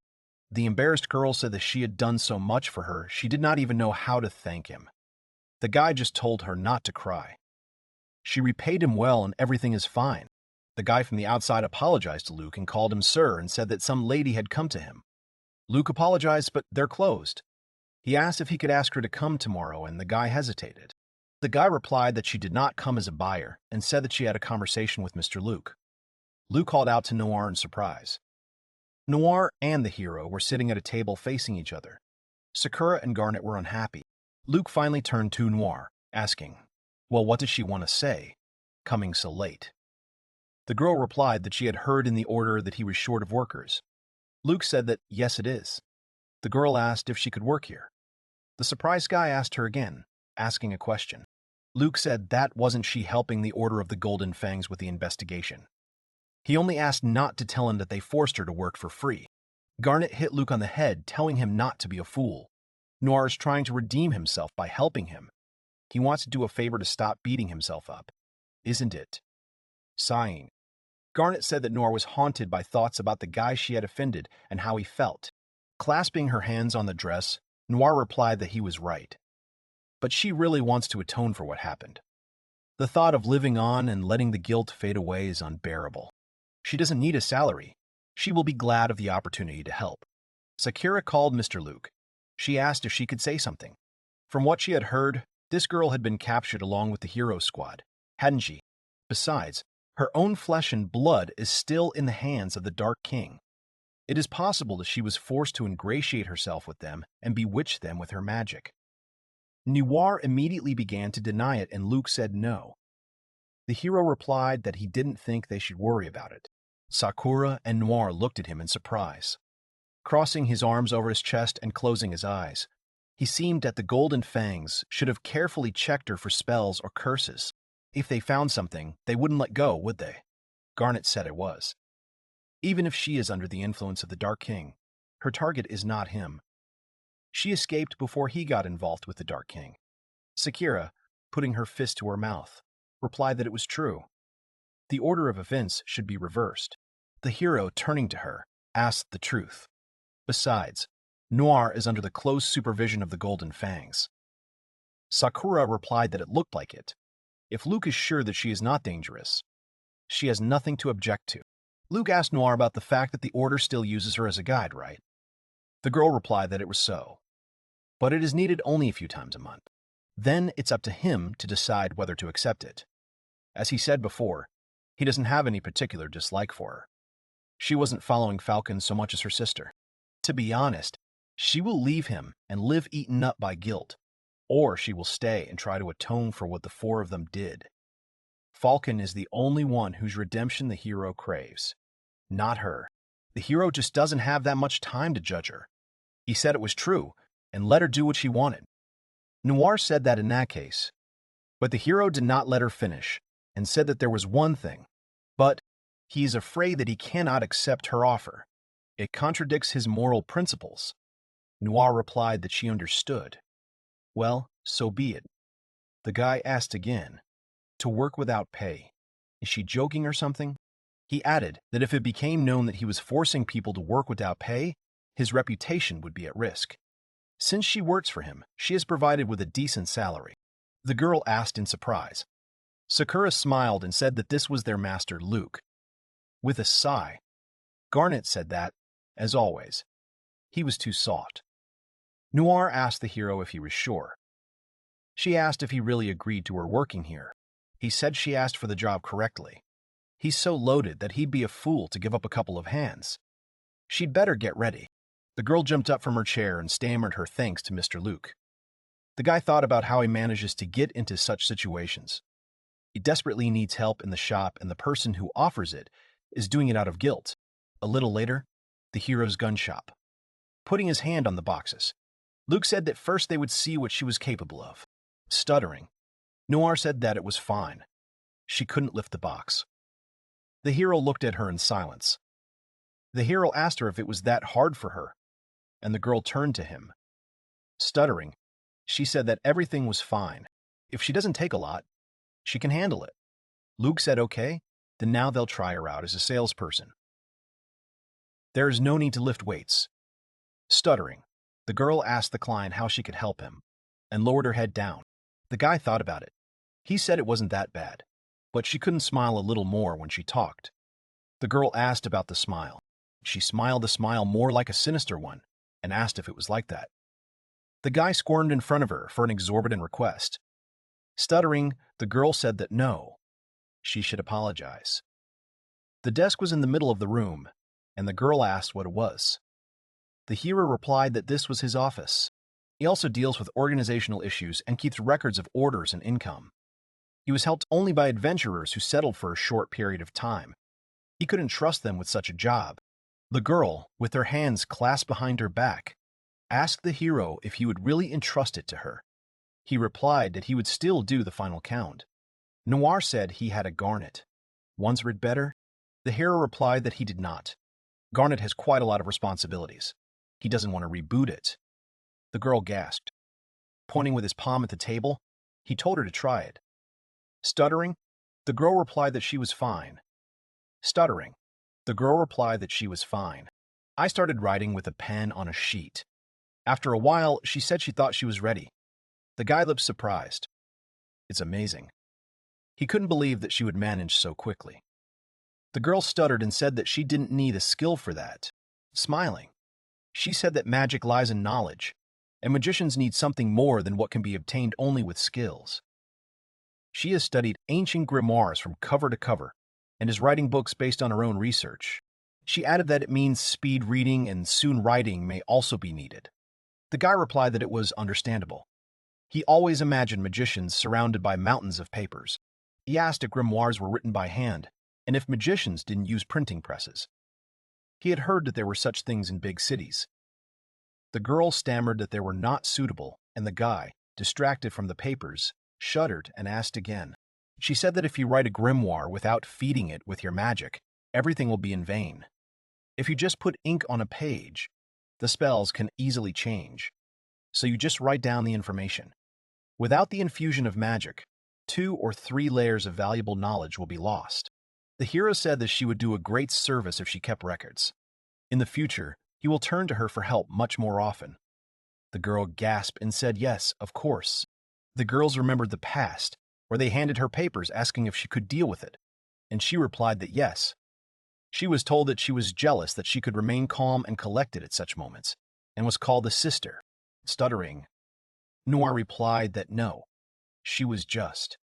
Her sister said that, but it couldn't be otherwise.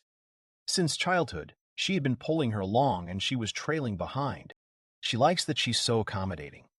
Now Luke was telling her that it was amazing, and that in the future he would turn to her for help much more often. Noir smiled. A week later, someone said that Noir is late today. Garnet suggested that maybe she overslept. He doesn't care, of course, but still. Noir ran into the store apologizing and asking if she was too late. Garnet was surprised. Luke replied that no, and she was on time. He asked her if something was wrong. The girl replied that no. She just did a couple of things at night. There were scrolls, bracelets, and other items on the table. Luke asked her if she did it herself. Garnet asked if these items were magical. The girl replied that yes, she has such a skill, so she hasn't done this for a long time, but she thinks it turned out well, and wanted to ask if they could sell them here.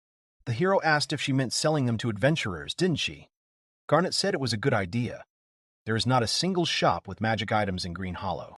Enchantment is one of the lowest skills of a black magician, so few of them build their craft on it.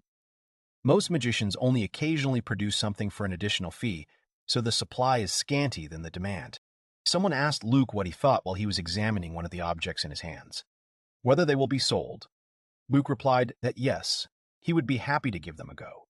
They'll start with these, and then they'll look at it. The girl asked if it was true. She was so glad. He added, approaching her, that, however, it would not be good if she lost sleep and her work suffered. She's very pale. He said that on her next shift, he would set aside time to create magic items. Rest is also important in work. The girl gasped and blushed and said she understood. Luke added that they were unlikely to have many customers because of the weather, so I told her to go take a nap in the spare room. The girl replied that it was fine. Luke asked Garnet what was wrong. She turned away and replied that it was nothing. Sylvia came into the shop saying hello, and saying that it was her.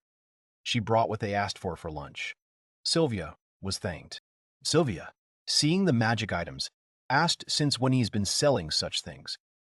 He replied that Noir had made them for them with her enchantment skill. Picking up one of the items, Sylvia said they were beautiful, and asked what they were called.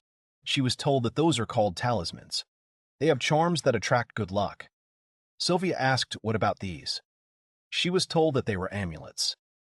They protect you from evil and failures. She asked about the scrolls if they were also magic items. She was told that yes. They are called spell scrolls. They allow you to use a certain spell even if you don't have a special skill. Sylvia was surprised that magic items could do so much. Luke added that all of them are expendable and cannot be used again. But the fact that someone is able to do such a thing is amazing. Sylvia asked where Noir was now, and the guy told her that she was sleeping. He was just on his way to wake her up, and it's time for lunch. He, pushing back the curtain, said that he was wondering if she had found an empty room. He opened the door telling Noir that he had come. He was surprised that she wasn't there. He had a bad feeling about it. Just don't tell him. He looked through the crack of the door warily. As he thought, she mistook his room for an empty one. He called Noir, saying it was time for lunch. The girl muttered something and then asked for 5 more minutes, calling him Blanca. He called Noir questioningly, and she opened her eyes. The girl apologized. She had a good night's sleep and could now get to work. Luke replied that he was glad to hear it, but it was his room for the future. The free room is next. The girl blushed.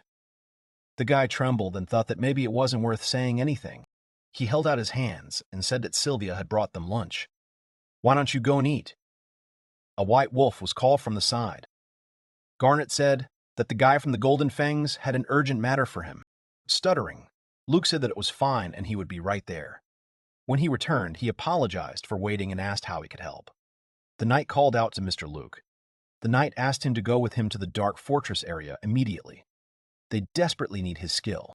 Someone said that here it is, a broken suspension bridge. Luke thought it looked like the ropes had been cut. It looks like she did the right thing by bringing a mana crystal with her. With that, he can fix it right now. He told them to prepare for an attack, and they, calling him Sir, accepted the order. He activated the skill. The bridge began to recover. The hero said that the repair was completed. The knights were shouting. Further strengthening the base, he told them to lead. They want him to repair the suspension bridge. The mountainous area of the cramped fortress zone is divided by a deep crevice. They built a rope bridge to cross the chasm and set up a simple camp on the opposite side. Luke ordered that this side be held by the enemy, didn't he? He asked if they had tried to take control of the mine. The knight replied that this was the plan, but they were detained and the bridge fell off. Their people in the far camp are isolated and vulnerable. Luke said that if the dark forces attacked this isolated camp, then the knight said that it was so. They called an A-rank adventurer for help, but he can't get over to the other side. He added that 2 A-rank adventurers from the east went forward to help. Garnet and Luke were startled when they heard about it. He asked about the east again. It must be Sakura and Nagi. Garnet asked if they had let them go alone. The knight said that they are the only ones who have the skills to move quickly. Besides, they are volunteers. Garnet sighed. They can't leave them there alone. Luke replied that it was true. They better close the shop. The Noir who came out said that if they were going, then so was she. Currently. Someone asked me to stay for now. As soon as the battle was over, he was asked to rebuild the camp and its walls. Luke replied that of course. Garnet turned to Noir and asked if she was okay. She wanted to go. The girl, breathing heavily, said that everything was fine. She was told that her strength was in black magic, not in physical endurance. She did not need to exhaust herself. Noir reached for her bag, saying that she remembered something.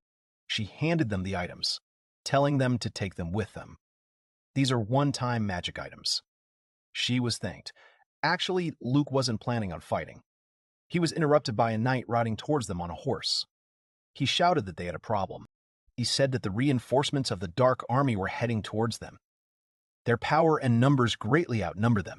If they break through, Green Hollow may be in danger. Noir, trembling, denied it. She asked if the Dark King's men would kill all their reinforcements. Luke asked how many lives they were willing to sacrifice. Garnet called the White Wolf. She asked the hero what he would prefer. Stand like a fool and bite your nails, or turn tail and run.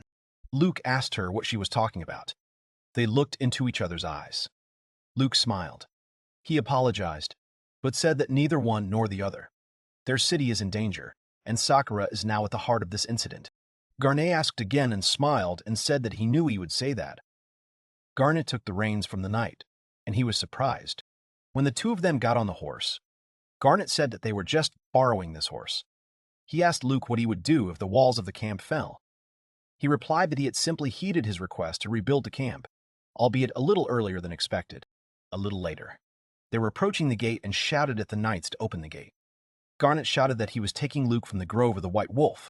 Someone was shouting at them to keep the golems away. The soldiers shouted that it was useless. It takes too long to destroy them, they will be hit. Garnet called out to the White Wolf, and he replied that he understood and jumped to the ground. There were shouts for everyone to prepare for the attack and beware of falling debris. Luke used the repair skill and activated it. The golem collided with the restored wall. The strength of his skill is definitely growing. One recoil was enough to throw the golem back. The white wolf was hailed. Garnet shouted that the huge thing was trying to climb over, and the weak spot was hidden by the armor. The knight next to Luke said their only option was to let him over the wall. Luke said no and asked me to stop. He has an idea. He asked them to hold him as long as they could, at least until he goes upstairs. The knight accepted the order. The golem's weak point is the magical runes on its head, and since he hides them, reaching out to the golem, he used the skill activation, and when he saw the runes, he shouted that here they were. After hitting the golem, he shouted what he was getting. He was swearing. The walls were too badly damaged. Dustin said that he doesn't change, does he? The hero called out to Dustin. So he's one of the people they were talking about. Dustin told the hero to get off his spear. He told the hero that he was too easy a target right now. The hero replied that, and hoped that Dustin would not do it. No, it's not. The hero flew down and was caught by Garnet. He angrily asked why he was throwing people off buildings. The hero called Garnet. He angrily asked why he was throwing people off buildings. The hero called Garnet. Garnet shouted at the Dark Hunter that if he continued to do such nonsense, he would present his eggs on a platter, not the Dark Army. Dustin replied that it was the fastest way to get the hero down, and Garnet caught him as he expected. Garnet replied to Dustin that if he hadn't cheated, nothing would have happened. Dustin replied that he was insulting. There were originally 4 golems, and he dealt with 2 while this one was doing his little trick. Garnet shouted insults. Luke told Garnet that everything was fine. Dustin always behaves like that, and he's also very grateful that he caught him for everything else. But still couldn't he let him go? Garnet gasped and apologized. Someone said it was a crazy punch and asked if his arm was okay. Luke replied that yes, and all thanks to the magical item Noir. Garnet said that for someone with such low self-esteem, she is a very good magician. Her things are of high quality. Luke saw Noir and said they were just talking about her. They called out to Sakura, and she greeted Mr. Luke and Garnet. She didn't know they were here too. Garnet asked if she was okay. She replied that, of course. Katana gave her the power of 1,000 people. Luke thanked God that she had it with her. He's surprised that the 2 of them are sitting together. Sakura said she ran into Noir on her way back from the fight. Noir confirmed and said that they decided to wait together. He laughed and asked when they became friends. Noir said that she asked Sakura to accompany her in the purchase of components for magical items. Sakura giggled, remembering that she had said that she wanted to be useful to Mr. Luke. Noir embarrassedly began to deny, saying that she just wanted to. Luke said she was already helping a lot, really. And the girl asked if it was true. The girl thanked God she was so glad that she could help. It's too quiet in here. It's creepy. They've gone quiet, but he doubts they've given up. They're probably waiting for reinforcements. Mr. Luke was called. He called out to Nagi, saying that he was glad that he was unharmed. Nagi interrupted him, saying that he didn't seem to have listened to a single word he said. He asked about the fact that Shiranwi's katana is made of scarlet, isn't it? Luke asked me to wait a minute. Sakura called out to Kirigakure. She told him that it was about her and Mr. Luke. She wouldn't let him interfere. Nagi said he told her that substituting God's power was dangerous, and she should know this better than anyone, or she is so eager to follow in her father's footsteps. Sakura asked about how dare he. Her father was the victim of an imperfect instrument. The rite can be completed even in spite of the distortion. Nagi asked her why she thought that. Someone burst into the room saying that this is where he is. She's so glad he's okay. The girl was calling Nagi and he called out to Melissa. She hugged him, talking about how worried she was. He can't just disappear like that. Nagi said he couldn't breathe and that they were in public. Luke said they should probably leave them.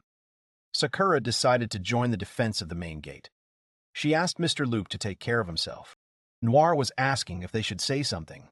Garnet replied that he did not. This is Sakura's business, they shouldn't get into it.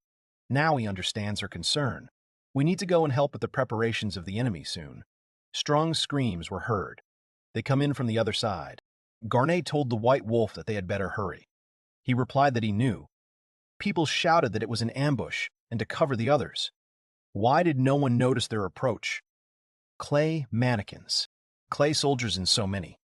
Dustin said to stay behind. He will deal with them himself. He cut through 3 clay soldiers. Dustin asked if there was more. They told him they didn't think so.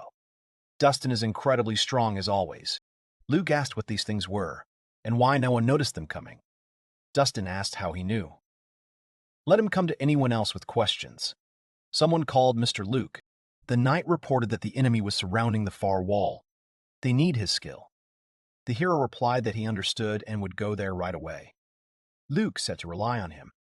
Garnet told them not to mess around while they were gone. They were told in the team he's in 220 sling or chew. They were told that they didn't have to say anything. The stupid Dark Army is attacking from all sides. You can't relax for a second. Garnet shouted at the White Wolf to stand. Sakura flew out of the wall. Garnet and Luke called out to her. The girl said what a shame it was to think that there was still one formidable opponent left. The man said what an interesting sword she had. He had never seen such metal before. A good trophy would be when he took it from her corpse. Luke said the attacks were his doing. Garnet asked what kind of unfinished mountain of muscle it was. Noir fell to the ground and trembled, calling out to Norsey. He turned to her and said if they had a fugitive here. He didn't think he would meet her again. He asked if she had brought the knights here. Hadn't she? I wonder what her abandoned sister will think. The girl gasped. Garnet called out to the White Wolf and told him to fix everything while he was distracting him. Garnet jumped into the air. Sakura was running at him with a katana. Norsey. Luke remembers that name. Norsey. Luke remembers that name. Noir mentioned him when talking about what happened to Falcon's squad. The lackey of the Dark King, Gandalf. One of those who defeated Falcon. Norsey scattered the girls with a swing of his sword. He drew attention to the hatch, saying that it was a good repair skill. He rebuilt the entire wall in the moment he was distracted. Swinging his sword at Luke, he said that this was his mistake. Luke thought about how fast he was. Garnet called out to the White Wolf.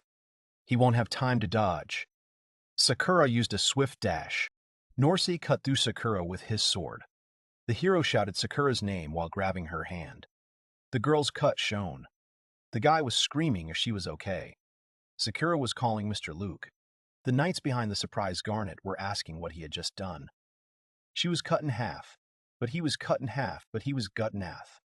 She was cut in half, but he was. Norsey asked what it was. He insulted the hero by asking what he had done. Does he think that such a dirty trick will stop him? Garnet screamed at him to bite it out and throw it in the air. Hitting the wall, Norsey pushed off from it naked, making cracks in it. His body was covered with stones. A huge stone was flying at Garnet. The stone fell directly on the girl, pinning her to the ground. Blood poured out of her mouth. The hero shouted negatively, calling Garnet. Luke ran towards Norsey. Norsey was grinning.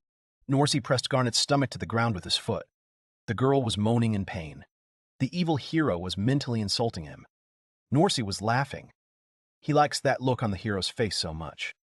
Maybe he'll break his legs after that. Nagi appeared behind the villain and stabbed his eye with a dagger. Norsey screamed. Nagi called Mr. Luke, saying that this was his chance. While Norsey was trembling on the ground, Luke sat down next to Garnet, calling out to her. Norsey got up from the ground, saying that not so fast. The hero, placing his hand on the ground, activated his skill. He used recovery. Norsey looked at the ground and asked if he was using another abnormal skill. Luke held Garnet in his arms and called out to her. He told her to stick with it. He'll get her back to normal quickly. Is it not ironic? Now she's carrying her in her arms. He didn't want to pay her back that way. Norsey called the hero, calling him petty. Holding out his palm, he said that he would not let him escape. Sakura called out to Mr. Luke. Nagi, stop Shiranui. The hero opened his eyes and asked why it suddenly became so cold. He didn't understand what for. They were surrounded by an ice dome. Nagi asked in surprise about the ice dome. Norsey said that the hero was to blame for the fact that the people's fort was built so quickly and that their plans failed. He's the reason for all this. He shouted that they were wrong. There was no need to worry about the others. It was necessary to exterminate all of them from the very beginning. He said that he had destroyed the hero and would bring his head to his king as a tribute. The hero was looking at him. He replied that it sounded interesting. But the hero was looking at him. He replied that it sounded interesting. But the hero has the same views on him.